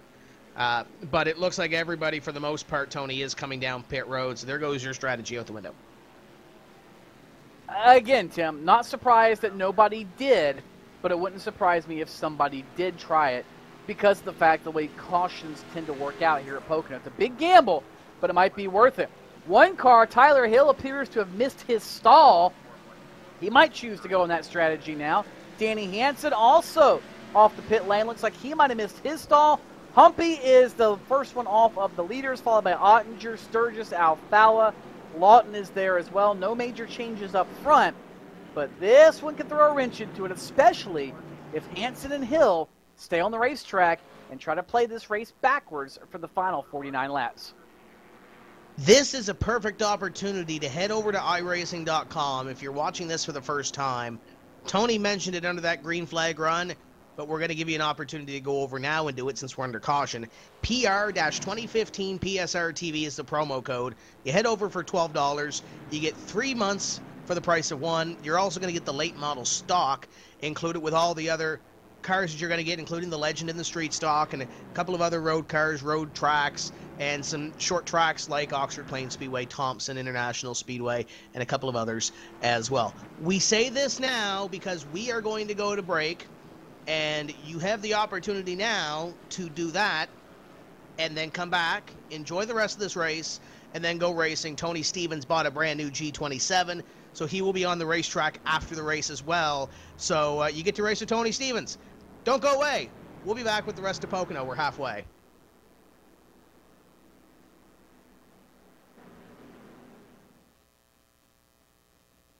Sorry, guys. I never would have thought making duck calls would have stirred up this much excitement. No kidding. You got him coming up here. Shortcut time!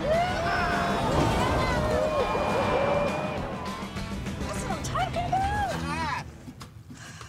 You sure this is a good idea? Oh, yeah. I got this. I can't guarantee you how this will end, but Pete can guarantee your radiator for life. Introducing the Peak Run True Guarantee. Check it out at peakguarantee.com.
a move. Truex on the outside, contact made. 56 slides it at a 4. Who's going to be at the stripe? Dead even, give it to Ryan Truex. Truex is your winner over Tandy.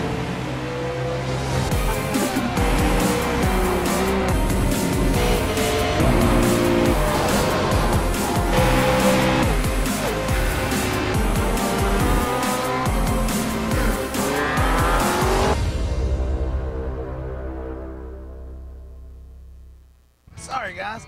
I never would have thought making duck calls would have stirred up this much excitement. No kidding. You got him coming up here. Shortcut time! That's what I'm talking about. You sure this is a good idea? Oh, yeah. I got this. I can't guarantee you how this will end, but Pete can guarantee your radiator for life. Introducing the Peak Run True Guarantee. Check it out at peakguarantee.com. Welcome back to Pocono Raceway in round number 6 of the NASCAR Peak Antifreeze Series, powered by iRacing. Your leader is Kenny Humpy. We're getting ready to go back to green with 53 of the 100 laps to be completed at the stripe. We want you to join in on the conversation if you're watching us and you have Twitter, and I don't know who doesn't have Twitter, but if you do, come on in and join our conversation at hashtag NPass and get in on the conversation. Myself and Tony Stevens are on Twitter following everything along, and I know Tony's been reading some tweets under caution, and we'll get to some of those under the next caution as we get ready to pull the pace car off, and Kenny Humpy will be back in command of the field. Ottinger on the outside, green flag flies, and we are back underway. Kenny Humpy with a great start, and here comes a 2 on the inside of the 26. Just like the start of the race, with the exception of Nick Ottinger being on the front row. Here they go, barreling off into turn number 1. Now it's starting to get down to money time. We're in the second half of the race, and Kenny Humpy, he knows it's ahead, but look at Ottinger. Ottinger powers around on the outside. He'll try to draw even with Kenny Humpy down the long pond straightaway. Not able to clear him from the spot yet. They'll suck up right next to one another, and he'll clear him. Will Humpy into turn number 2. Humpy to the point. Now Ray Alfala steals the second spot from Ottinger. Chad Lawton trying to nab third down the short chute. That was a beautiful pass by Ray Alfala. Timed that perfectly when Ottinger was on the outside. He put himself to the inside to pick up that spot and kind of set it up for Chad Lawton as well. Lawton going to take position number 3 away. Ottinger going to try to fight back. Behind them, Sturgis heavy into the wall. The 41 car as everybody tries to scatter. PJ Sturgis, or check that, Jake Sturgis, wrong Sturgis brother. But yes, hard in the fence, Tim, and that's it. Everybody scattering, making evasive maneuvers, and somehow everybody able to get through it without any sort of further incident. That had the potential to be very big, very quickly, coming off probably one of the trickiest corners in this race. Oh, one car, that's Burmeister in the outside wall in turn 1. Everybody again having to avoid the 66 car as they shuffle down the back straightaway. Yeah, not sure what Benjamin Burmeister was doing there. He was up against the wall, then he was in the wall, but before he was up there, trouble! He was 80 miles an hour.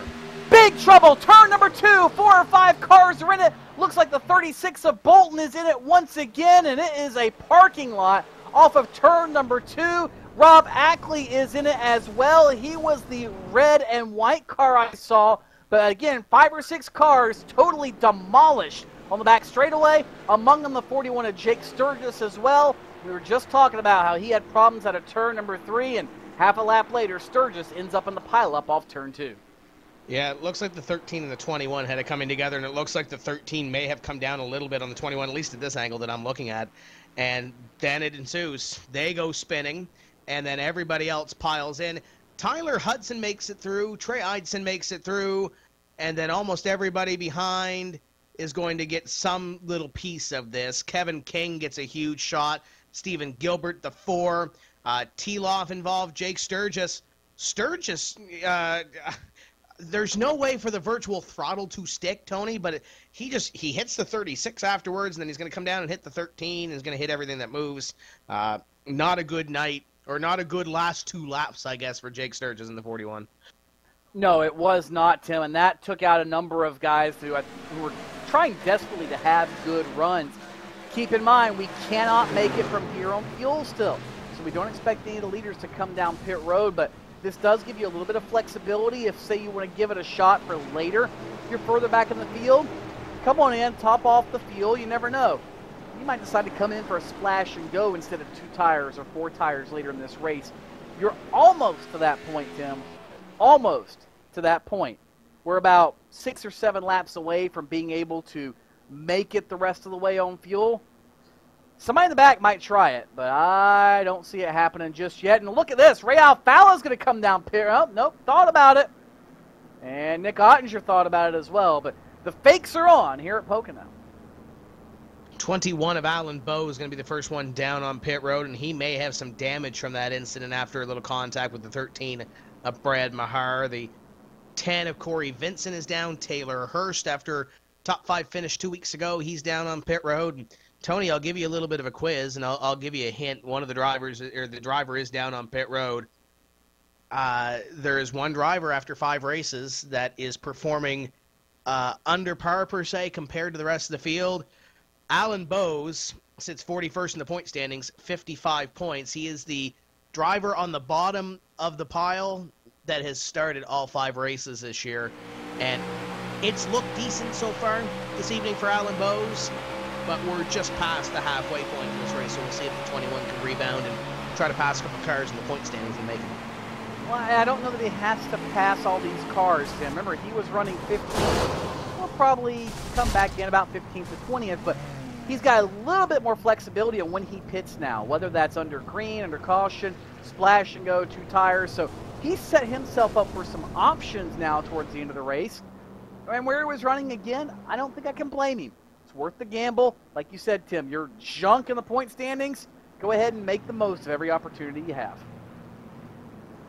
We mentioned Twitter under the last caution. If you're following along, be sure to hashtag NPAS, NPAS, and get in on the conversation. And Tony, I know you've been following a few, and there's a lot of these teams that are out here this evening that are on Twitter and updating along. Aftermath Motorsports being one of them. That's the team that has Tyler Hill, Alex Warren, Adam Gilliland, Trey Eidson, T-Loff.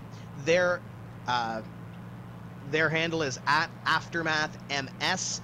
They're updating the race. Tyler Hill stayed out on that last caution to lead a lap. We should bring that up, and they brought it up on Twitter as well.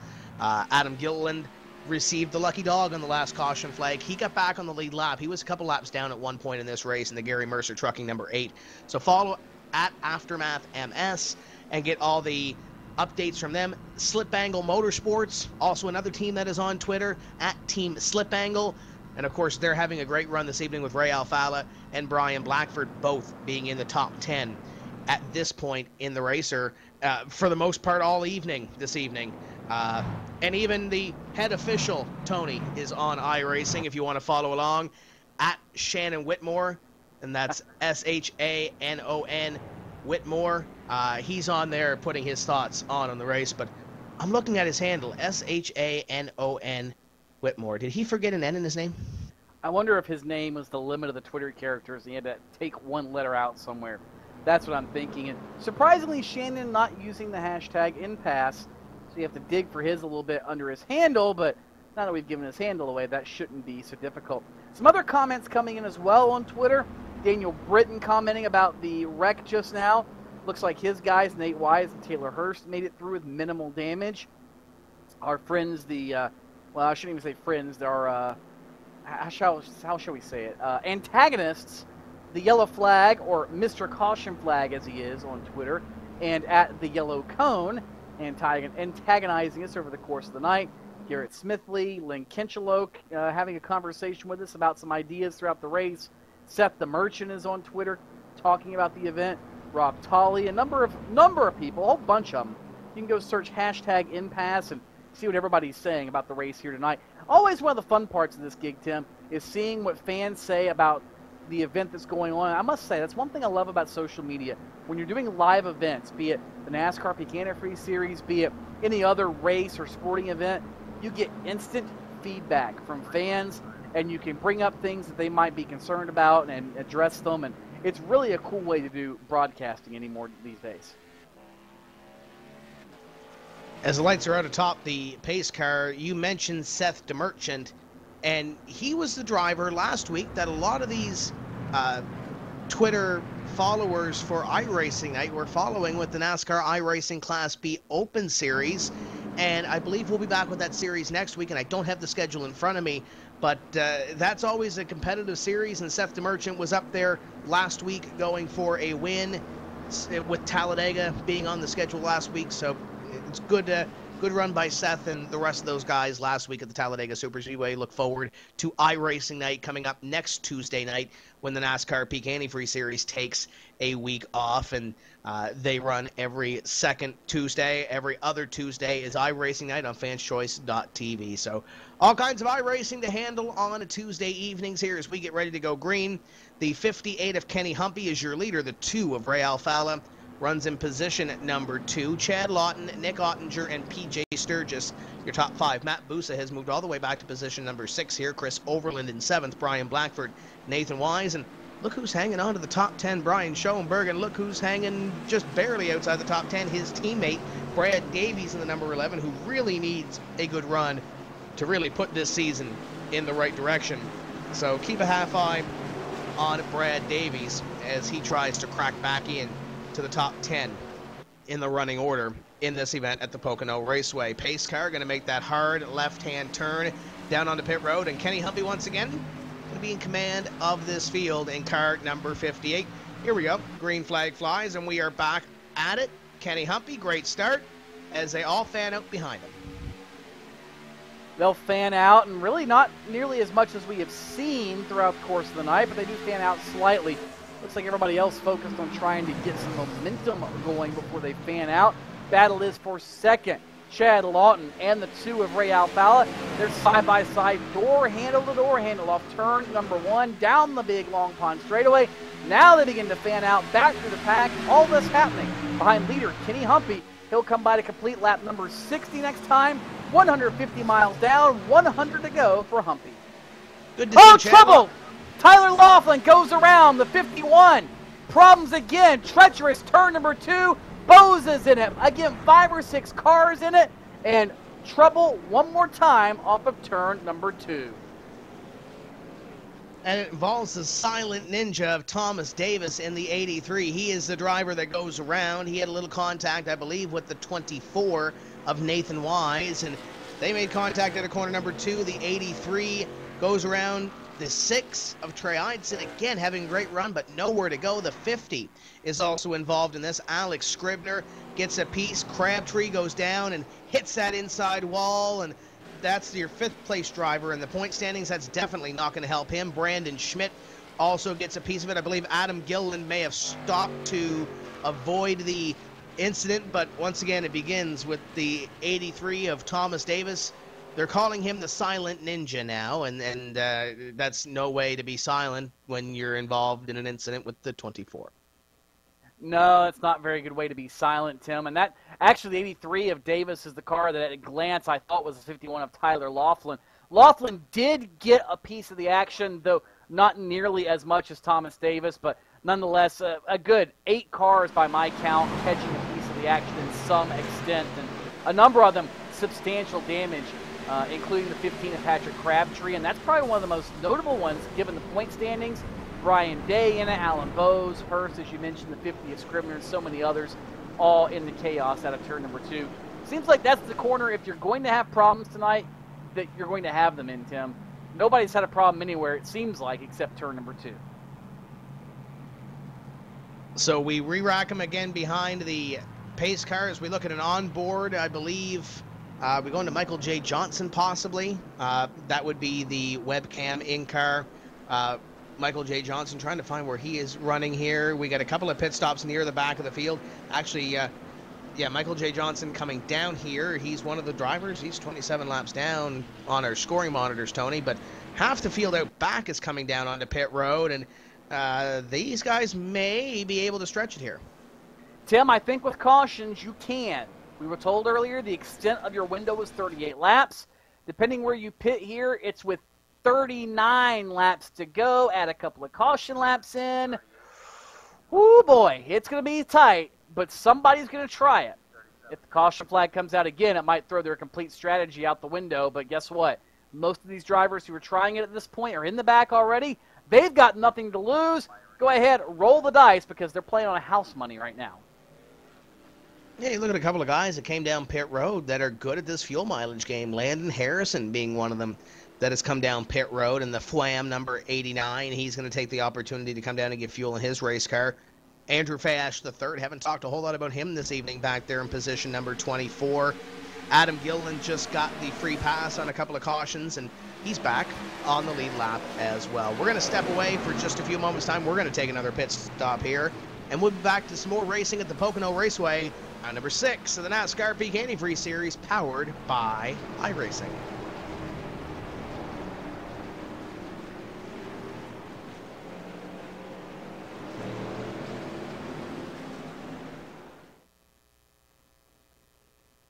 Sorry, guys.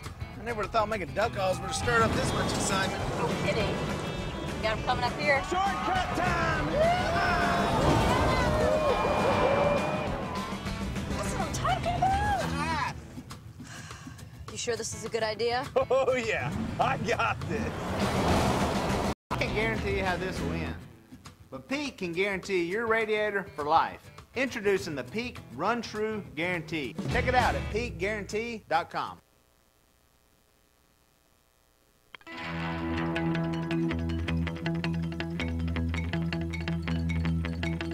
It's been a very long offseason. Teams have changed, sponsors have changed, colors and all, but one thing that hasn't, they like to mash the loud pedal. Green flag is out on the 2015 NASCAR Peak Antifreeze Series season. iRacing is the ideal platform for these broadcasts because we have the best racers, the best online racers in the world, and we have such a variety of racing, from NASCAR to Grand Prix style racing, sports car endurance racing. We do it all. Since 2010, the iRacing.com World Championship Grand Prix Series has been the absolute pinnacle of road racing in a simulated form. Great start then by Yakoda from the front. They're packing up behind number 1. They're going to be 4 wide as they come down into turn number 1 for the first time. Will they make it through that first corner? You can see them funneling through the center S's. It looks as though everyone is just about made it through. We have got ourselves some contact though, Rachel. Side by side going into turns 3 and 4. Humpy's got the advantage with Ottinger's not going to... Oh, he got into him! Ottinger gets into the 58, turns right into him, and that ends Ottinger's run.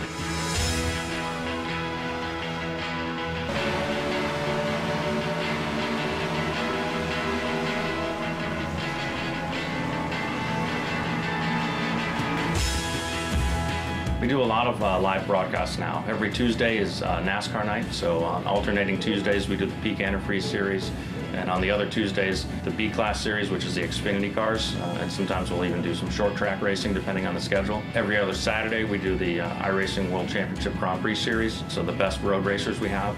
And we also broadcast some special events, including the Endurance Championship, which is part of the Road Warrior Series. So we broadcast the Daytona 24, the Sebring 12-hour, we'll do the Watkins Glen 6-hour, several other races along there. And then, of course, the iRacing Pro Racing Champions, which is usually our biggest and most watched event of the year. That is short track racing, and that's how awesome this sim is, Joe. That's something you see on TD on highlight reels, and we just saw it here, live. We invite iRacers who are real-world racers, and they compete every December. Guys like Alex Gurney, Justin Wilson, Scott Speed, Ron Capps, the list goes on. Really some big name drivers from all major forms of motorsport. It's really neat to see them get together and race together. See Laughlin up top, down to the... Oh, he gets turned!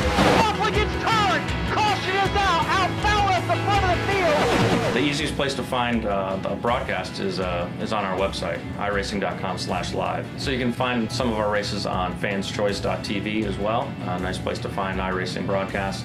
You can also find it at mrn.com and peakauto.com.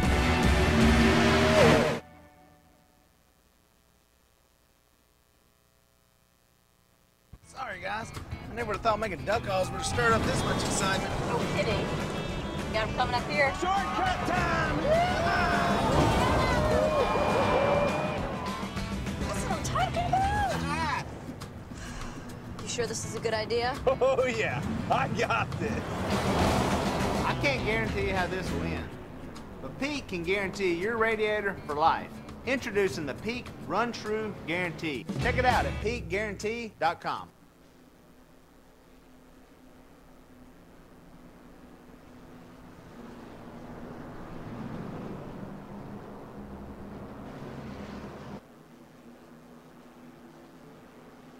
Welcome back to the NASCAR Peak Antifreeze Series, powered by iRacing on iRacing Live.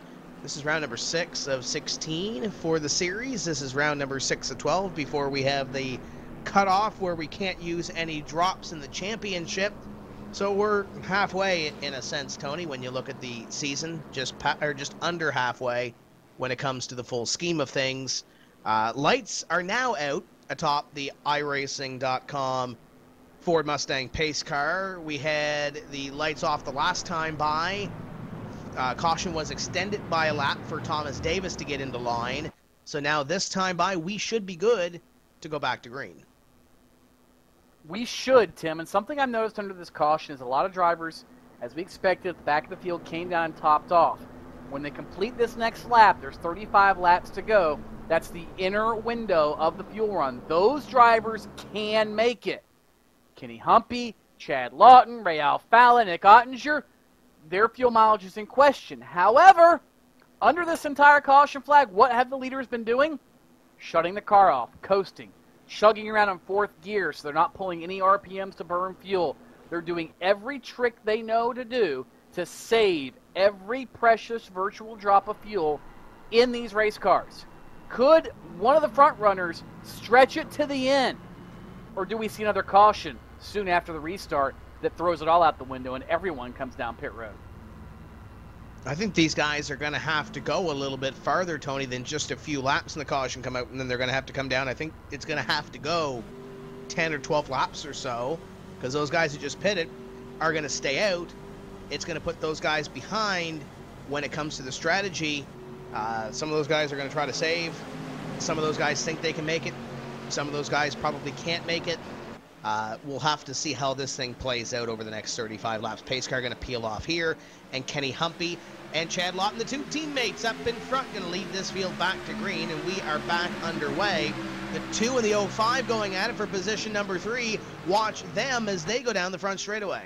Oh, watch Schoenberg throw the block on Chris Overland just behind them and Matt Busa. They're 3 wide into turn number 1. Overland able to hang to the bottom. Schoenberg makes the middle work. Somehow everybody comes out of turn 1 unscathed. Miraculously, from about 4th on back, they're still side by side, but Humpy, he's decided to check out. He wants to leave. He's already got 4 or 5 car lengths now in the rest of the field. Top 3 single file now to top 5 as Ottinger finds the spot ahead of Sturgis. He gets the wall off corner number 2, and now Sturgis going to go to the outside of the 05 of Nick Ottinger. The 34 of Busa is there, and it looks like the 55 and 47 continue to be single file behind each other. Outside, it's the 33, the 24. They're all struggling to try to pick up a position. That they are, and Brian Schoenberg, big bobble in front of that entire group off turn number 3. That's going to allow Nathan Wise to get by. Now it opens the door for Chris Overland. 3 wide into turn 1 again, just like the restart. Schoenberg slams the door in the face of Chris Overland. Up the racetrack goes Wise. So Schoenberg gets the benefit of all this as they're still juking and jiving down the Long Pond straightaway for about 8th on back. Ottinger and the 57 of Sturgis continue to go at it for position number 4. And that little battle there, Tony, it looked like one of the biggest losers may have been Nathan Wise, because he was up a few positions. He's now fallen back to, I believe, position number 9 as Overland made the move the last time by. Wise was way on the outside. He's found a spot into line, but there he goes again, way up the racetrack, trying to find a little bit of grip up there in that second groove. He's got Blackford now to the inside of him. Those guys going at it around the 10th place position, and it looks like Blackford nearly had a moment with Tyler Hudson there in the 01. It's very easy to do here, Tim. You're carrying so much speed through turn number 3, and a lot of times you're picking up a bit of a push, just trying to carry that extra bit of speed. And sometimes you let that steering wheel out a little bit to hit the straightaway, and all of a sudden those front tires grip, and they'll try to throw you to the inside of the racetrack, just like we saw with Brian Blackford. So turn 3, very hairy for numerous reasons. That's one of them. The entire field, for the most part now, single file. Top 3 tightening up, but it looks like everybody, at least in the front half of the field, is in fuel conservation mode, and everybody else further back says, I'm good to go. Let's get this puppy rolling to the end. They're going to make everybody use their fuel up to hold on to their spots. Just before that last caution flag flew, Chad Lawton made it up into position number 2. Lawton holds that position now. though Ray Alfalla is chasing him down in car number 2. Chad Lawton has been solidly within the top 5 most of the night, but really this is the first time he's been pushing up to the front of the field in the V&H Fresh number 26. That is teammate in front of him, Kenny Humpy, about 3 car lengths up. Could the 26 be a driver that could possibly upend the 58 of Kenny Humpy as you hear that shifting going on through corner number 2? Maybe. We thought that might be the case at Las Vegas. We thought that might be the case in a couple of races this season. It only happened at Auto Club Speedway where Chad Lawton was able to come home the victor. And I don't see Humpy moving over for his teammate. Yeah, they're teammates, and yes, they get along great, but I do not see Humpy giving up a win. They're too precious to come by here in this series for his teammate to get a little shot, and a little share of the glory. He's going to have to earn it, is Chad Lawton, if he finds a way around Kenny Humpy. Field works around, 31 laps to go, and Tim, if the caution, I think, comes out at any point forward from here, you're going to see everybody more than likely come down pit road. Again, those that stayed out, or not stayed out, but those that came down pit road, they might gamble and try to stay out and hold on to track position. Be a very worthwhile gamble, no doubt. They're sitting in a very good spot. Those up front, they're on the brink of running out of fuel, and I think they're praying for a yellow. I think Kenny Humpy or Chad Lawton would much rather have to race their way forward than lose a race due to pit strategy. When you look at this field right now, Tony, you have a lot of guys that are spread out. The 38 just tried to make a move on the 51 back here around 18th, 19th. Looks like Tyler Hill is pressuring Alex Scribner. The 26 car of Chad Lawton near the front of the field's got a little bit of pressure from Ray Alfalla. But we're at this point right now, and you see the battle for 4th heating up as well with Sturgis and Ottinger. But we're at that point where everybody pretty much has a place to race. You're picking off positions as the 05 and 57 continue to go at it back here. That we're at the point of the race where it's going to probably be a single car spin, or it's going to be somebody getting into somebody to bring out the caution flag. It's only going to be a 1 or 2 car incident. But we've seen these long green flag runs. Could this be the run that goes to the end of the race caution free? Would not surprise me, Tim. And again, those up front, this is not what they want to see. They're praying for a caution flag or something to get them towards the end. We talked about how they're trying to save fuel, and maybe with cautions it could go 40 or 42 laps. That's still extremely tight, considering when they pitted most recently. It's going to be a tight squeeze for the leaders, no doubt. But if you look back to the field, Tim, we started with 40-plus race cars. There are only 25 on the lead lap, and I believe only 29 of them are even still on the racetrack. A quarter of the field has been eliminated from competition because of accidents, mechanical failures, otherwise. This has been a race of attrition. This is kind of like the old school Pocono races back in the 70s and 80s, where it really was a race of not only the man but the machines, and they are dropping like flies when it comes to attrition here tonight. You ride on the roof of the 57 of PJ Sturgis, and to that extent, Tony, to finish off your point there as we watch this battle for position number 4, I talked to Brad Mahar's team. They said they're going to be about 10 minutes or so repairing the damage on that race car, but then they're going to come out and try to pick up a few positions, because when you look at that standings back there, there's a bunch of drivers from 30th on back that have 7 laps between them, and a lot of those drivers, and I'm looking through the list, I believe they're all sitting on pit road right now. I lie. Casey Tucker is out on the racetrack, 32nd, 13 laps down. So if Brad Mahar can come out on the racetrack, or Rob Ackley, or Brian Day, or one of those drivers back there that's sitting getting damage repaired, they can always come out and gain 5 or 6 positions on this. Keep in mind, Michael J. Johnson, 40th place, 27 laps down out right now. He's trying to stay out and get whatever position that he can right now. Sometimes, as we've seen in the past, Tim, it's those 1 or 2 point nights that you gain that little bit that make the difference in a championship or a 3rd place run at the title or whatever the case might be. And that's what each one of these drivers is trying to do who's had issues, is to maximize their horrible day here at Pocono. Watching PJ Sturgis in the 57, as well as Nick Ottinger, is Matt Busa there as well. Pretty good race they've had going. Further back behind them, Chris Overland just got Overland got past Brian Schoenberg.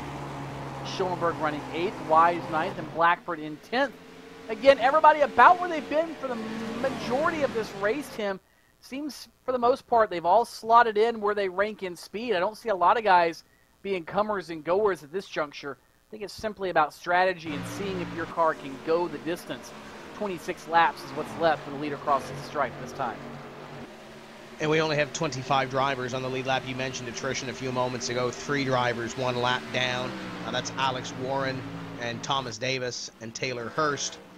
Michael Conti scored his 3 laps down. We documented his issues. And Trey Eidson has returned to the racetrack 10 laps down. So there's a lot of attrition happening here as Kenny Humphrey comes across the stripe here, completes lap number 74, and he is about a second or so ahead of Chad Lawton. First side-by-side battle on the racetrack is Nathan Wise and Brian Schoenberg. Wise to the inside. They got Brian Blackford behind them. Close quarters there between those two, and just behind the 3-lap down car of Michael Conti in car number 5. So these guys are going at it here for position. We've seen Blackford before play a little bit of defense earlier in the season, but we've seen a lot of offense out of him so far this evening, picking up positions and running near the front of this field. We really have, Tim. That's good to see. Whoa, hello. You just about saw it off the roof of the 24 of Nathan Wise. Got into, I think, the back bumper of Brian Schoenberg, and here comes now Brian Blackford to the bottom.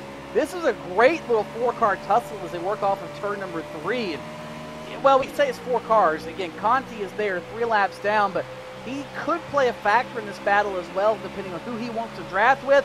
Now Wise, back to the inside, trying to slingshot around Schoenberg into turn number 1. He will complete the pass momentarily. It's going to open the door for Blackford, maybe in turn number 1. Again, still side-by-side, tight quarters racing off the first turn. Now, obviously, you mentioned Conti having a stake in this battle. Obviously, his teammate is Brian Schoenberg on the outside. But, Tony, do you remember back, I believe it was Auto Club, as the 55 goes to the inside of the 33, you almost thought about it. Was it Auto Club that the 33, the 5, the 93, and the 8 had their little tussle together? Yes, it was, Tim, and that was very controversial for a number of reasons. It didn't end up being a big deal, all things considered, but it certainly could have blown up to be one. And there are a few hard feelings between this bunch. And now, Schoenberg to pit road. The first one of the leaders is going to be forcing his hand. Apparently the strategist saying he cannot make it the rest of the way. Brian Schoenberg down on pit road. Tough break for the Pro Geek Consulting Chevrolet.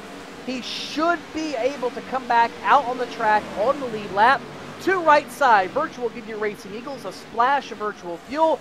Brian Schoenberg down and away. Report is the 33 of Brian Blackford will be coming in next time as well, Tim. Yeah, the 33 put his hand out the window. He may be coming in this time by, and possibly the 47 car of Chris Overland. But keep a half eye on the guys in front of this field and see if they do come down pit road. We got one really, really slow. That's Casey Tucker. He may be out of fuel, or that engine may have expired on the number 28 car. They come off of corner number 3 this time. Kenny Humpy going to stay out on the racetrack, looking back through PJ Sturgis. Going to come down into pit road, and he will be followed down by Brian Blackford in the 33 car. And keep in mind, those two have that technical alliance between Slip Angle Motorsports and Last Row Motorsports. Question now, Tim, who was the first car on the racetrack that pitted under the last caution flag? Can they end up stealing this race from Kenny Humpy? The way pit strategy appears to be falling, they might be in prime position to do so. Sturgis has his service completed. He will be down and away with 4 tires on his 57.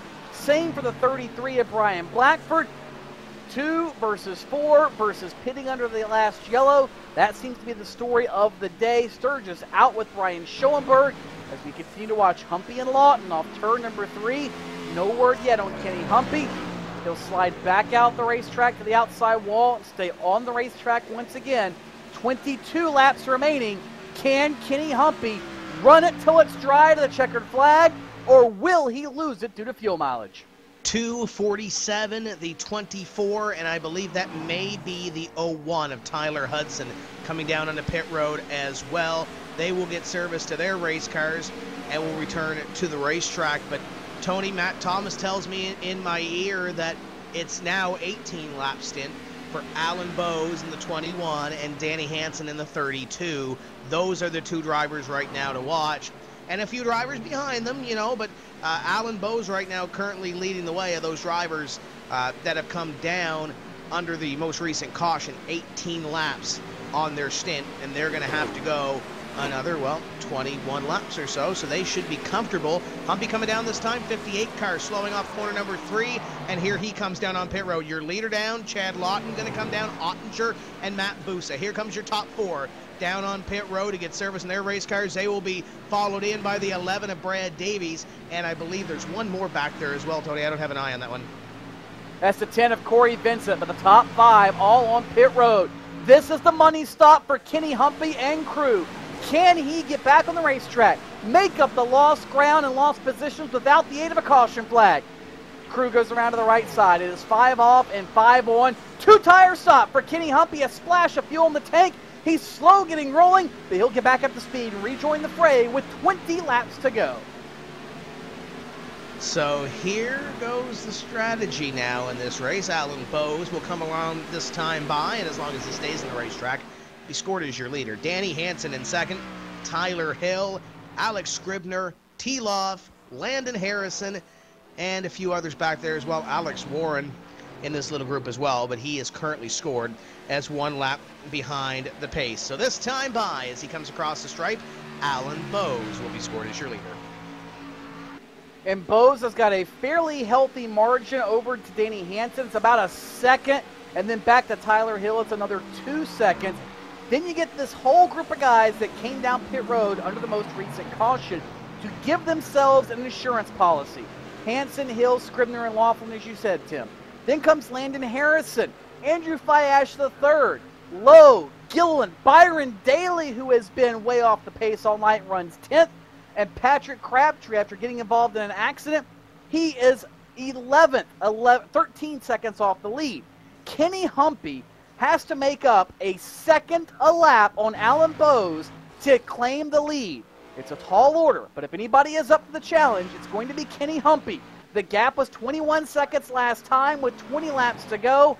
Can Humpy reel in Bowes, or will a caution flag change the entire complexion of this one? So I'm talking to the crew chief of the 89 car of Landon Harrison, J.D. Laird, and I asked J.D., I said, how good is the 89 car on fuel? He said the 89 car is close. He said there's a couple of guys in this pack that are definitely going to make it, and he pointed towards the 93. And he's telling me it's close enough for Landon Harrison that they're not sure if they're 1 lap good or they're 1 lap short. That's how close they are right now for that 89 team of Landon Harrison, right now currently scored in position number 5. But you look at this top 5. Out of the top 5, there's only one driver that has won a race in this series, and that's Danny Hansen. So there are a lot of desperate drivers up here, Tim, that want a victory, that need a victory. And don't look now, but last time by, Kenny Humpy clicked off a full second on the lead of Alan Bowes. It went from 20.9 seconds to 19.8 seconds. About 0.8 to 1.2 seconds a lap is the difference from Bowes back to Humpy. The only kicker is here, Tim, there's about 11 cars between Kenny Humpy and Alan Bowes that do not want to be passed. They're going to put up a fight. That time by, Humpy gained, he gained about 1.5 seconds that time by. There's enough time at this rate for Kenny Humpy to do it. Question is, can he actually pull it off? And here's the other question. So if J.D. Laird is telling me the truth on Landon Harrison, that they are that close on fuel, could Alan Bowes, Danny Hansen, a couple of those guys up in front, could they be a little bit cautious and maybe they're not pushing 100%, thinking if this thing goes the rest of the way green, that if I push from now to the end of the race, I can't make it? It's entirely possible, Tim, and I think they're banking on that large margin back to those who did come down here under this green flag run, like Kenny Humpy, Chad Lawton, Sturgis, and others, to maybe use that cushion to their advantage. Last time by the stripe, Kenny Humpy, 56-1 to Alan Bowes, 57-1. Another full second off the advantage for Bowes back to Humpy. 16 laps to go this next time by. It's going to be extremely close, Tim. Humpy is coming. And again, the math works out to her last lap pass on Alan Bowes. But then he's going to pass a few of these race cars as well, too. And I'm sure some of those guys in the back, like Crabtree, who might be a little bit damaged as the 21 comes up at a corner number 3, and he'll complete 84 on the racetrack. Patrick Crabtree has a little bit of damage. Byron Daly's been off the pace a little bit this evening. You got Ryan Lowe back there, who really hasn't been running those good of laps compared to your leader. Those guys probably aren't going to give a whole lot of a run to Kenny Humpy, but when he gets up to Alan Bowes, Danny Hansen, Tyler Hill, when those tires kind of subside a little bit on Kenny Humpy's race car, could those guys be giving a little more of a run for their money to Kenny Humpy than Alan Bowes? And keep in mind, Kenny Humpy's dominated the series so far. If you're Alan Bowes or a Danny Hansen and you can get one up on Kenny Humpy, I'm sure you're going to race him a little bit harder too, right? Oh, yes, you are. And Tim, watching the lap times, it's almost like Alan Bowes' crew has told him, pick it up. You've got to go a little faster. He was running almost 58-second laps the last couple of times. He has been crossing the stripe in the 57-1 bracket, just enough to hold Kenny Humpy at bay, assuming Humpy does not get held up by not lap traffic, but by those for position further back. The interval continues to shrink. Bowes continues to hold on to the top spot, but he can't be too conservative, Tim, because just a few car lengths behind him is the 32 of Danny Hansen. That Segpay car is hungry for victory, and what a win it would be for that bunch if they could go to victory lane. And Danny Hansen, the up and down season he has had, what a story it would be if he could take that forward into the winner's circle. Another full second and change. Kenny Humpy knocked off that time by, and if you're trying to chase down Kenny Humpy, you're going to have to get on it as well, because Chad Lawton is over 3 seconds behind his teammate. Humpy just passed Patrick Crabtree to put himself in position number 11, and the next driver on the list would be Byron Daly in car number 93. So this field continues to work around this Pocono Raceway. 86 completed on the racetrack, and that will put Alan Bowes leading another lap. Michael Conti in the middle between himself and Danny Hansen, as this is where it starts to get interesting. Kenny Humpy still pushing to try to get near the front. Last time by for Alan Bowes, 57.36. Kenny Humpy, a 56.35. So he continues to pick up a little bit of time here, but he needs to pick up that every single lap and hope for the traffic to be nice to him here. He needs 14 seconds in 14 laps, Tim. He's gaining 1 second per lap, but he's got a bunch of cars in between himself and Alan Bowes that are going to make life difficult. Best thing Alan Bowes can hope for is this race to go green. You talked about it, Tim. The driver on the bottom of the point standings, 41st in points, the lowest point total of any driver who has run all 5 races all season. How competitive is the NASCAR Peak Antifreeze Series? That driver is in a position to win here at Pocono with just 13 laps remaining. Adam Gilliland pulled over for Kenny Humpy, and so did Byron Daly. And now he moves into position number 9, and he'll chase down Ryan Lowe. Gained another second, I believe, that time, even in traffic. Humpy at a 56.50 to a 56.9. So he only gained half a second that time in the traffic, but Kenny Humpy continues to knock into the lead. Still needs a little bit more time, though, to run Alan Bowes and the rest of this field down. The passes get a little bit harder from here on in. Well, Tim, it wasn't that Kenny Humpy lost any time. Alan Bowes ran his fastest lap of this stint, I believe, at a 56.9. So again, I think the team is telling Bowes, you've got to pick it up. You need to maintain this level. He's pulled away from Michael Conti. He's pulled away from Danny Hansen back in second. Again, Alan Bowes, the 57 flat range. I think he's finally been told by the crew, you're in the clear. Get what you can get and go with 12 laps to go. This time by for Kenny Humpy, it is a 56.49, so going to gain another half second or so. But it looks like right now that if this thing does stay green, and he's even pulling away a little bit from Danny Hansen as Alan Bowes. So Alan looks pretty good right now with 12 laps to go, or 11 and a half laps to go. Landon Harrison's crew chief, J.D. Laird, just gave me the go-ahead that they are good to go. Even if they were to get a caution, Tony, J.D. says that they would be good on fuel. So we got one that is slow on the apron. Is that Casey Tucker? Again, possibly on the apron. No, that's Brad Mahar trying to limp that thing back to pit road. Mahar doesn't appear to be underpowered. It appears the power plant has expired on the Tim's Corner Motorsports 13, and he is going so slow, Tim. I'm not sure he can make it back to pit road. If he brings out the caution flag, and there he goes pulling off into the grass, trying to pull off in the runoff to shorten the run a little bit. If Mahar brings out the caution flag, we have got a whole new race on our hands for various reasons. We'll see if he can make the access road right here where the old 3/4 mile used to be. He doesn't, but he's able to get it escaped out essentially and pulled off the racetrack in time. So Brad Mahar will not play a factor in the outcome of this one. Again, Bowes working off the tunnel term. This time by Alan Bowes, we'll see 2 full hands of fingers in the air, 10 laps, 25 miles for Alan Bowes to claim his very first NASCAR Peak Antifreeze Series win, and it could come here at Pocono. We'll see what he can turn this time by for a lap. Alan Bowes comes across the stripe, and it's a 57.40.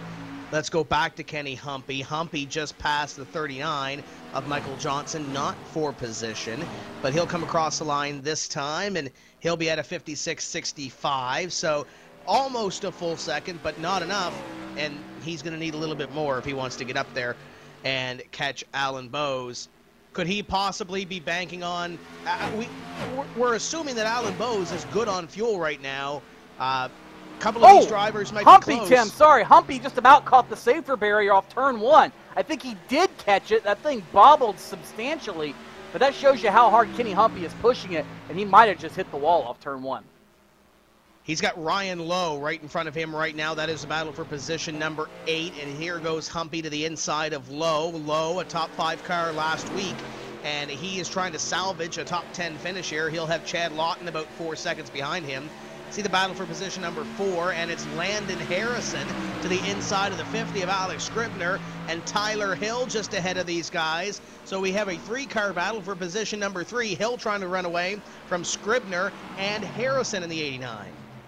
And this is a group that I think Humpy will catch if this race stays green at the rate things are going.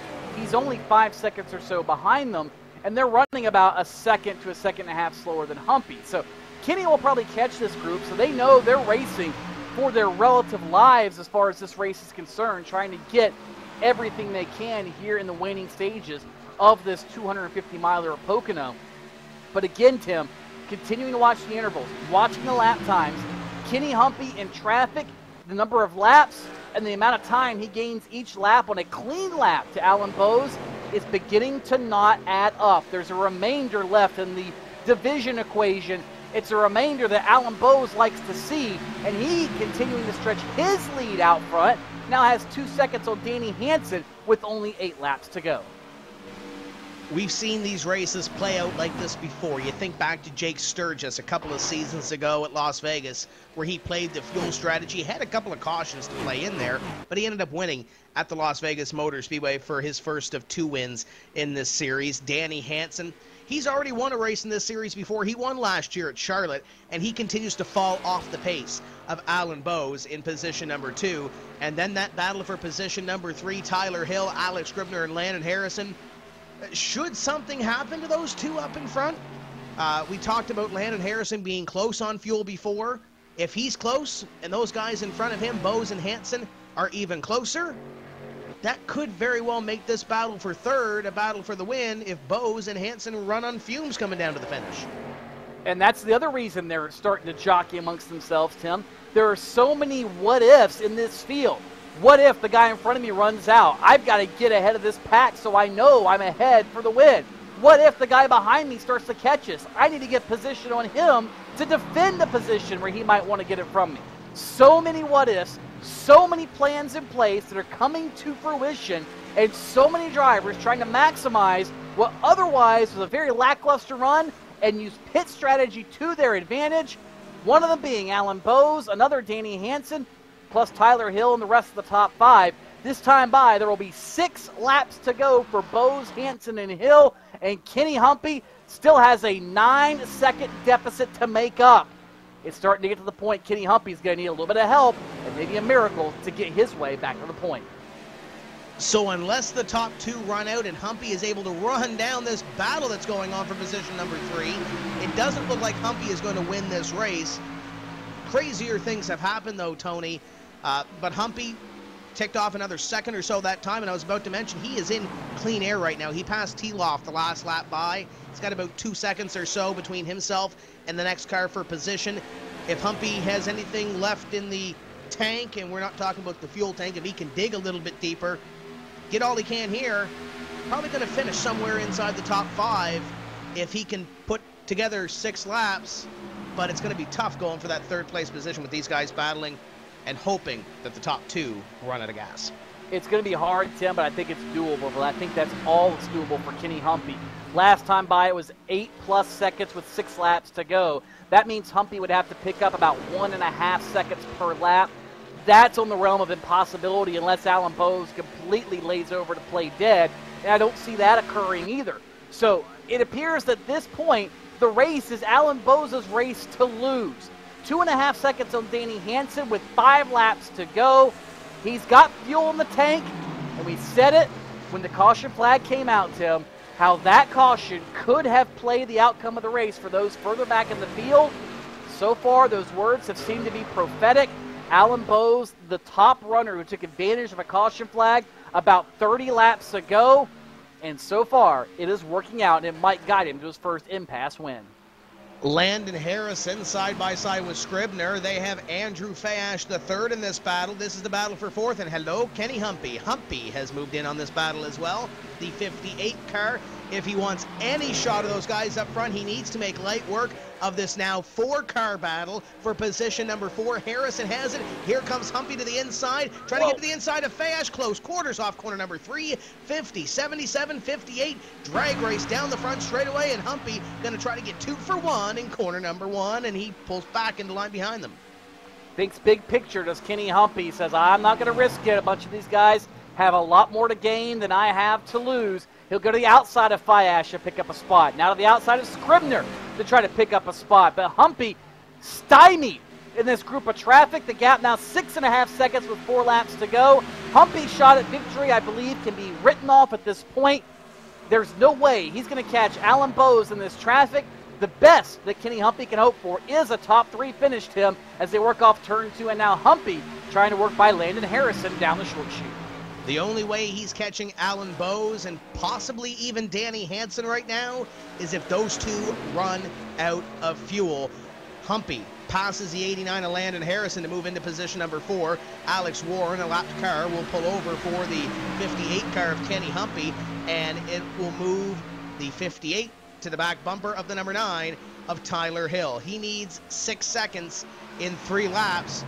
Tony, not going to happen unless the 21 is short. Unless Bowes is short, and you know his crew is telling him what's going on with Humpy. The spotter in his ear keeping tabs on the 58, what he's doing and where he's going. And Humpy now trying to move to 3rd, to the inside of Tyler Hill, who's having a career run here in the NASCAR Peak Antifreeze Series.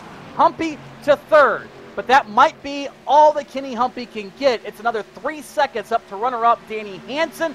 And this time by, it'll be popsicle sticks in the air. Only 2 laps remaining for Kenny Humpy. But Tim, no matter the outcome, what a valiant effort by Kenny Humpy to attempt to drive down Alan Bowes from 20 seconds back. And if it wasn't for some traffic and some drivers trying to hold on to positions, he might very well have done it. 5 seconds in 2 laps.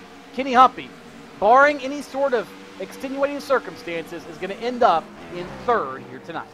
So here's the question. Can Danny Hansen hold on to 2nd if this goes the way it is? He's got about 2.5 seconds between himself and Kenny Humpy. Can Humpy run down the Segpay Ford of Danny Hansen for the 2nd place position? I don't see that happening, Tim. Again, that's 2.5 seconds. It's a little more doable because about a second a lap or so might be realistic for Kenny Humpy as you ride on board with Alan Bowes through the short chute. This time by off of turn number 3. He will look up to the flag stand. Alan Bowes will see the flag of surrender. 2.5 miles left between Alan Bowes and his very first career NASCAR Peak Antifreeze Series win. He has mastered this pit strategy to perfection, and the driver who is lowest in points, having started every race, is just about ready to pick up a win. He needs to make it around the racetrack to complete this victory. The John Dragonetti.me, number 21 of Alan Bowes, trying to hold on. Danny Hansen is going to have to look in his rearview mirror in just a few moments and see Kenny Humpy. But keep your eye on the number 21. If he can keep it under power through these final couple of corners, Alan Bowes will come up and win the biggest race of his sim racing career. The 21 of Alan Bowes going to work through the final short shoot here and down into corner number 3. He's got a couple of drivers behind him, but they're not for the lap. Checkered flag in the hand of the starter, and Alan Bowes in car number 21 comes up at a corner number 3, and he will win his first NASCAR Peak Antifreeze Series powered by iRacing victory. Danny Hansen going to hold on over Kenny Humpy for position number 2. Hill and Landon Harrison complete your top 5 as we have a wreck in the back. We got one car smoking at the very back of this lineup as they complete the race. But this is huge for Alan Bowes. We mentioned off the top, he's all the way back in 41st in the point standings. This is going to help him a little bit. Yes, it will, Tim. And the incident we had on the back straightaway, that was all right in front of Nick Ottinger where it all happened. And one car got sideways. It looked like it was the 50 of Alex Scribner, came back across the racetrack, and poor Nick Ottinger's horrible luck continues. He T-boned the 50 of Alex Scribner, and he somehow was able to limp home to the finish. But Nick Ottinger was in the top 10. He's going to finish in 20th spot after that last lap break. A tough break for the Rheem Toyota. 2015 just not being his year. But congratulations to Alan Bowes. What a story. The guy who started 25th on the grid, was lowest in points coming into tonight, having started every race, ends up in victory lane. If that's not a testament to how competitive the NASCAR Peak Antifreeze Series is, I don't know anything that is. Wow, what a drive by Alan Bowes. Is he slow because he's getting congratulations for everybody, or is he out of fuel? The 21 getting pushed here through corner number 3 by Taylor Hurst. Alan Bowes might not be able to celebrate because Alan Bowes might be out of fuel. Ryan Lowe is out of fuel. The 21 car going to coast down here and going to park it in victory lane just enough to get his first NASCAR Peak Antifreeze Series powered by iRacing victory. Great run for Landon Harrison. Great run for Andrew Fayash, the 3rd, running in 6th. And PJ Sturgis had a solid run at the start of this thing. He's going to come home in position number 8. We'll recap your top 10, and we'll talk to your top 5 finishers. There's Alan Bowes. Can't go anywhere. He's got no more fuel left in the John Dragonetti.me Chevrolet SS. We break for a few moments' time. We come back to victory lane and the biggest win of his career for Alan Bowes.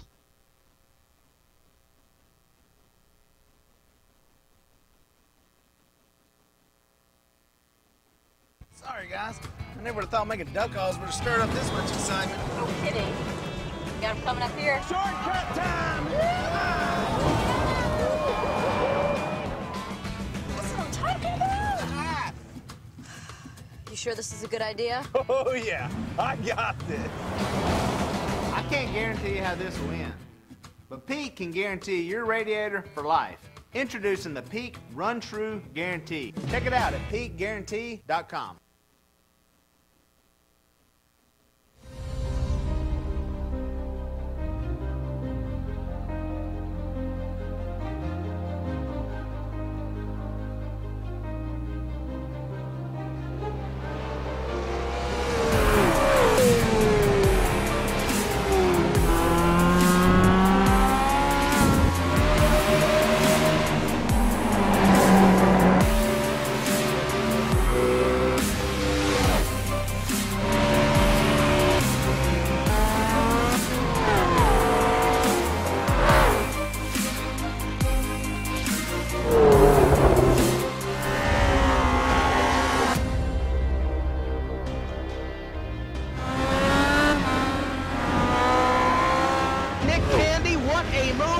The outside contact made. 56 slides it out of 4. Who's going to be at the stripe? Dead even. Give it to Ryan Truex. Truex is your winner over Tandy.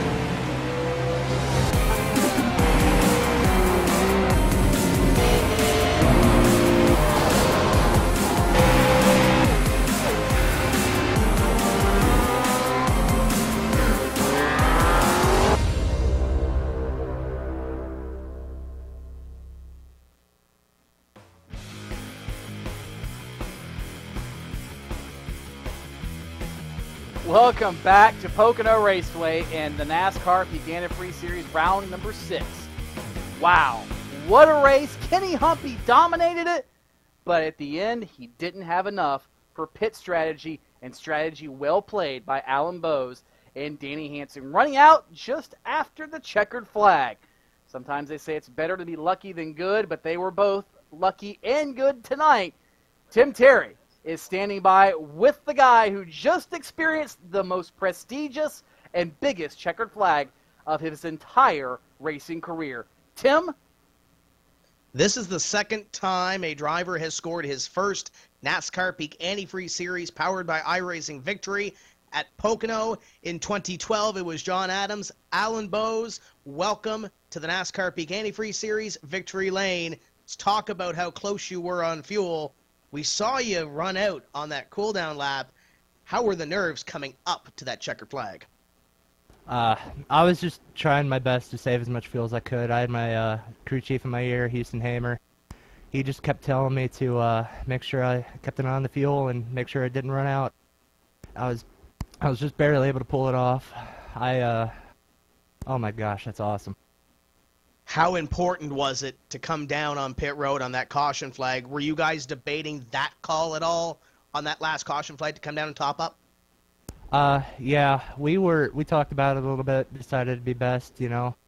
With about 40 laps left in the race, if we pitted, we'd go back green with about 38 to go, and that was right around the fuel window, so we just took a chance, and it worked out.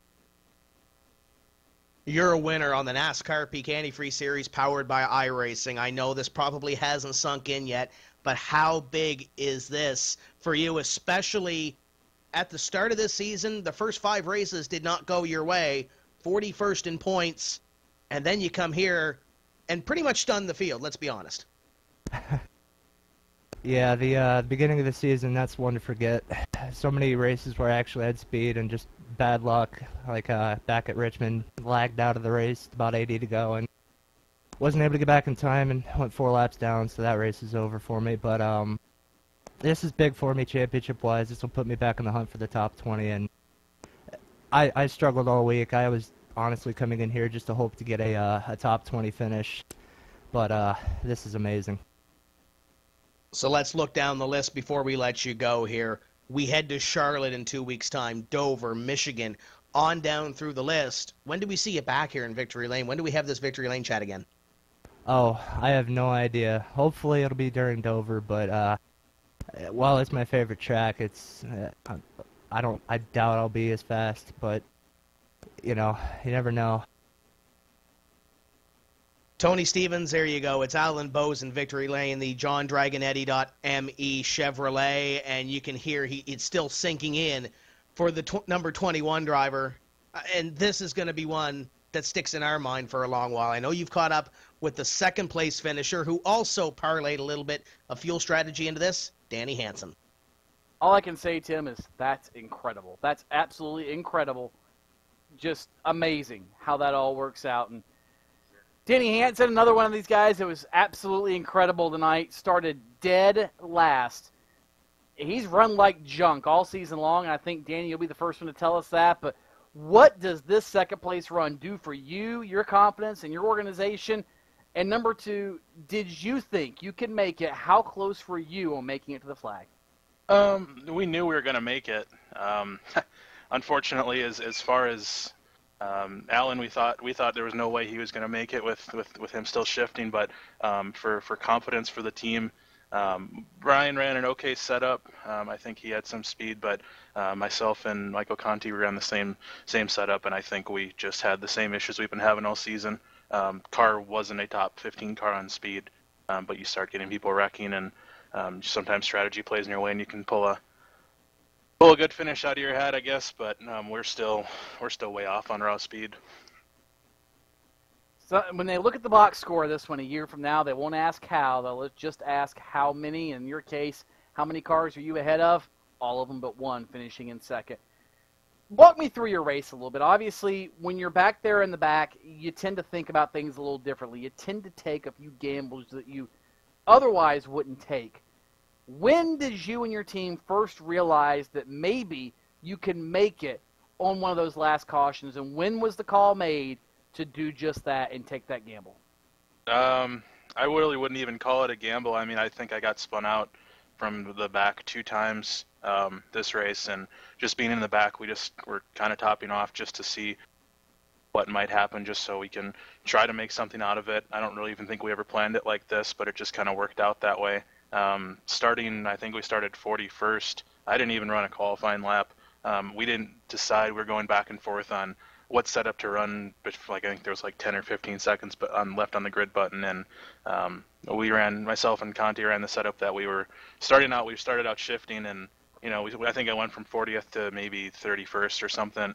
And then we just hit a brick wall. It just, I don't know if the right rear burnt off or if we just couldn't go any further, and the car started falling back, and we're like, oh, well, not this again. But strategy worked out in a way.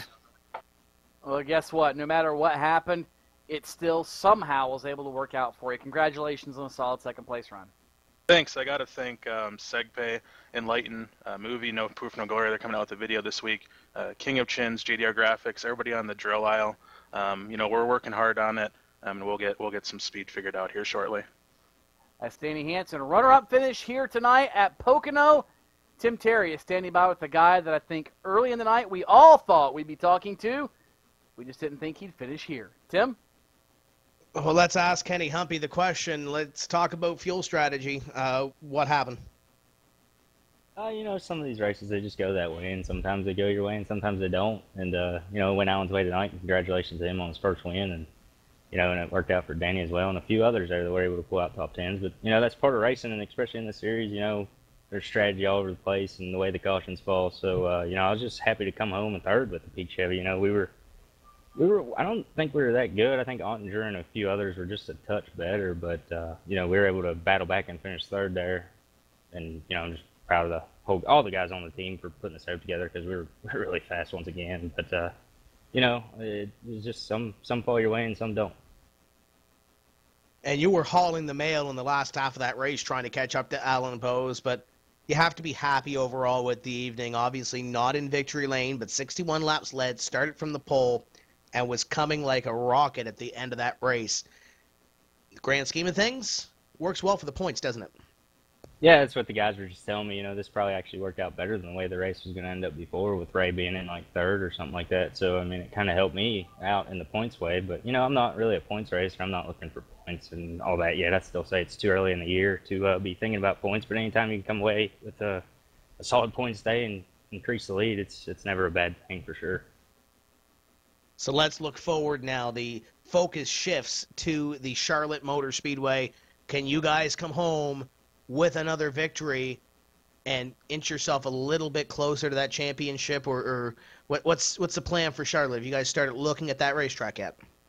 I have not, but I'm sure all the guys on the team will come up with something really fast for the Peak Chevy, and hopefully we can.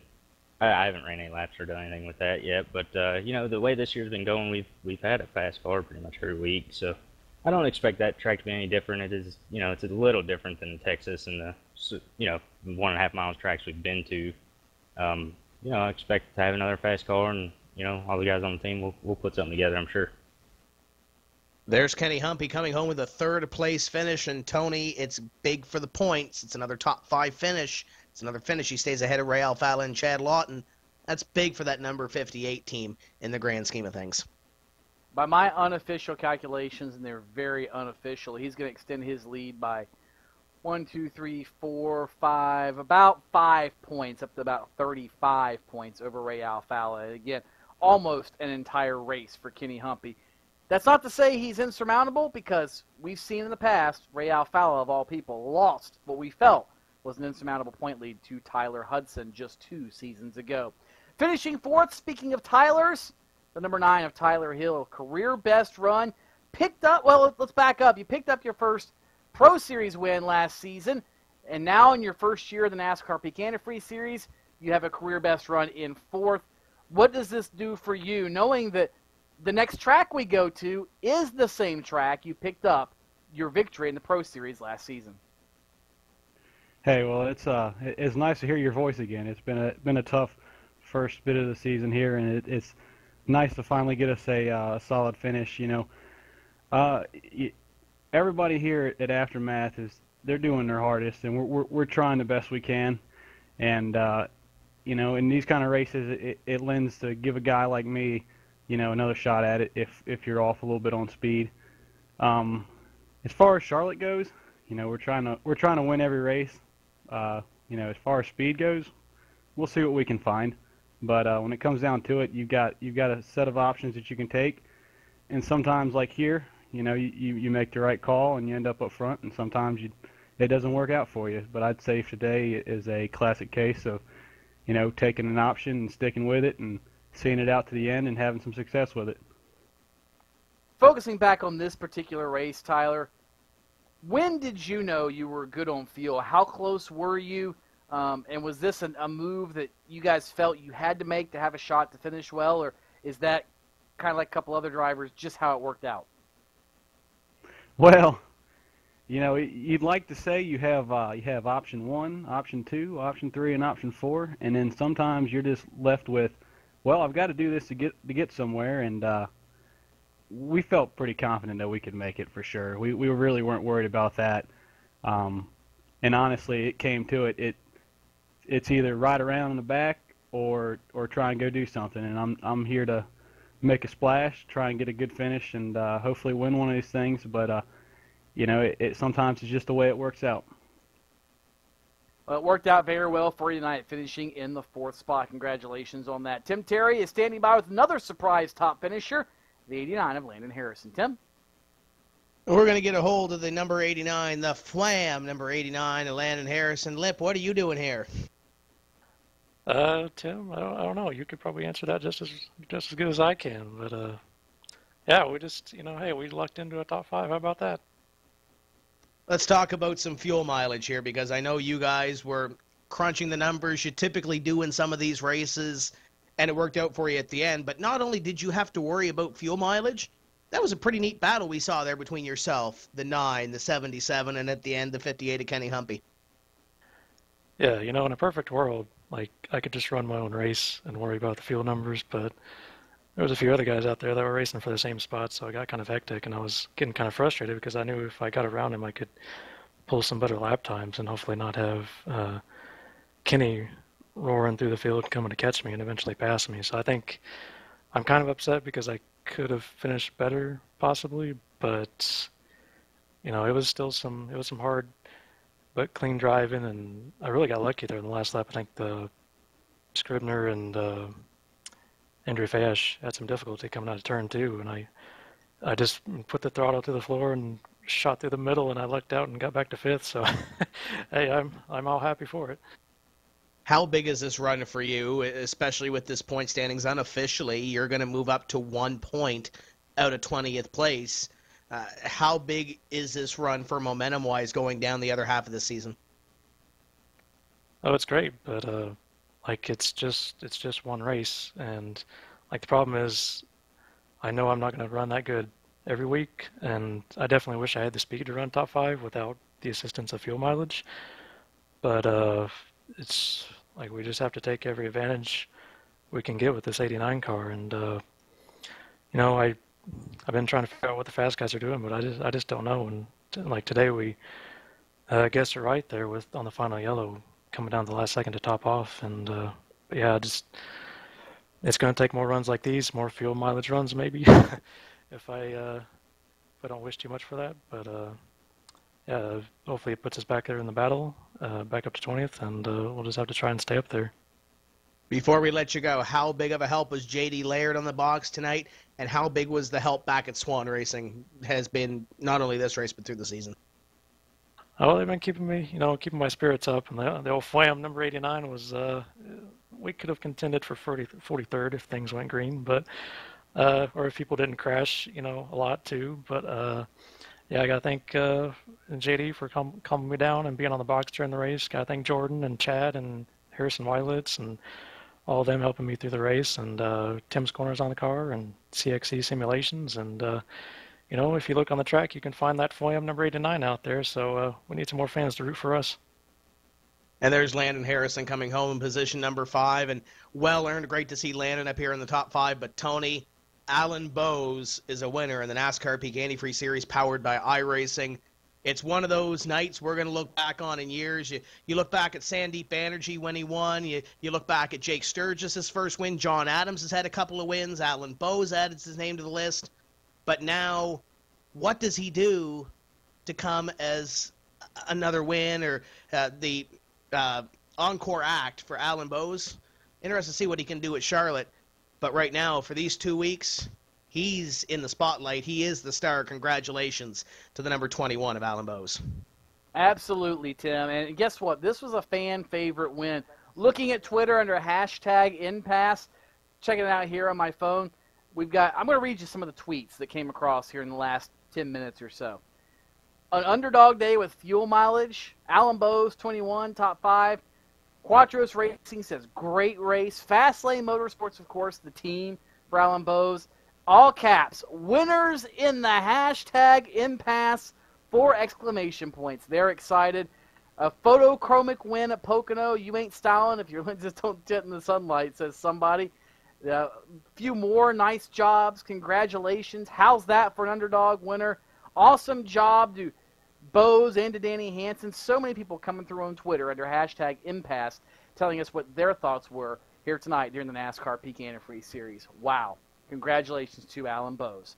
This time next week on iRacing Live and Fans Choice TV, we're going to be with our NASCAR Xfinity Series B-Class car, and we will be at the Charlotte Motor Speedway, I do believe. And I'll check that, make sure, but nonetheless, it's going to be a fun next couple of weeks, and I apologize. That's actually going to be Iowa, they tell me, for the NASCAR Xfinity Series B-Class cars, the 7/8 mile D-shaped oval in Newton, Iowa, just outside to the east of Des Moines. Fun racetrack, multi-groove, compound banking, really cool little joint. If you've never seen it, stay tuned. Next Tuesday night on iRacing Live and here on Fans Choice TV. Don't miss it. And then 2 weeks from tonight, same time, same channel, the longest race, the marathon of the entire year. It is the 300-miler at Charlotte Motor Speedway for the NASCAR Peak Antifreeze Series. It will be round number 7 of 16, and the championship picture will be just a little bit clearer. At the end of that one, does anybody have anything for Kenny Humphrey? Though he finished 3rd tonight, I think he's still the guy to beat. And can Alan Bowes, Danny Hansen, and these other drivers capitalize on the good run they had here this evening at the Tricky Triangle? On behalf of the entire iRacing Live crew, Ian back in the truck, Matt Thomas, Chuck Johnson, the entire bunch pushing buttons, my colleague Tim Terry, Joe Cortez, who couldn't make it here tonight, and the entire iRacing staff. My name is Tony Stevens, congratulating once again Fastlane Motorsports and Alan Bowes on your first win in the NASCAR Peak Antifreeze Series. We'll see you 1 week from tonight at Iowa. Good night, everybody.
Sorry, guys. I never would have thought making duck calls would have stirred up this much excitement. No kidding. Got him coming up here. Shortcut time! That's what I'm talking about. You sure this is a good idea? Oh, yeah. I got this. I can't guarantee how this will end, but Pete can guarantee your radiator for life. Introducing the Peak Run True Guarantee. Check it out at peakguarantee.com.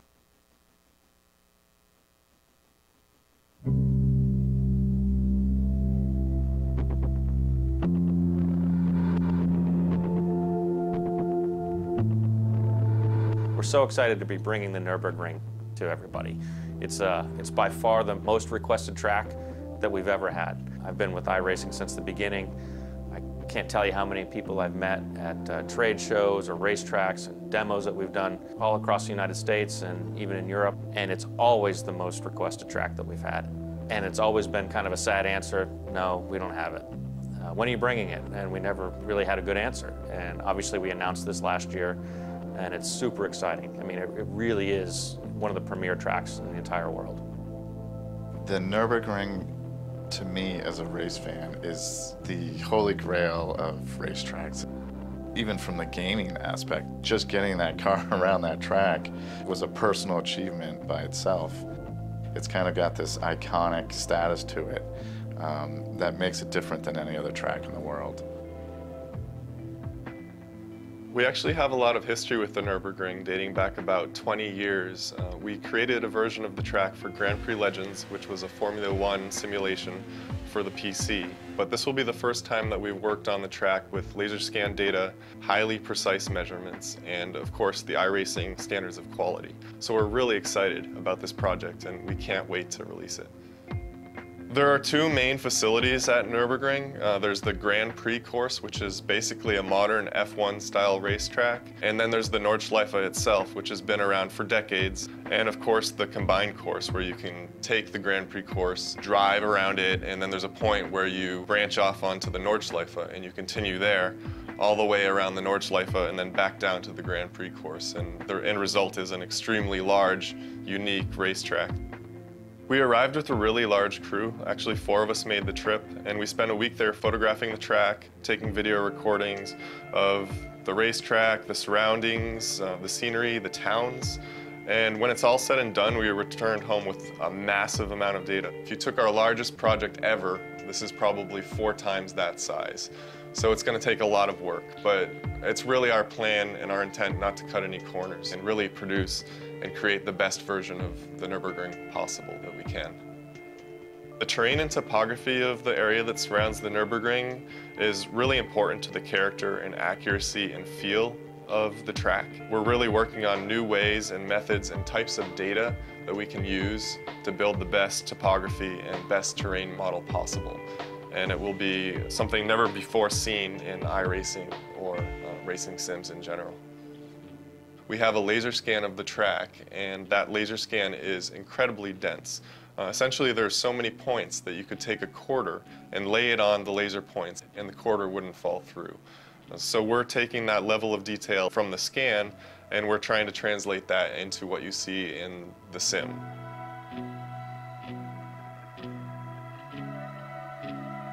You won't find the level of detail that we bring to tracks anywhere else. You guys expect that from us, and we'll continue to do that. It's not just purely laser scanned. It really will have personality, and I think that that's what's going to make our track unique.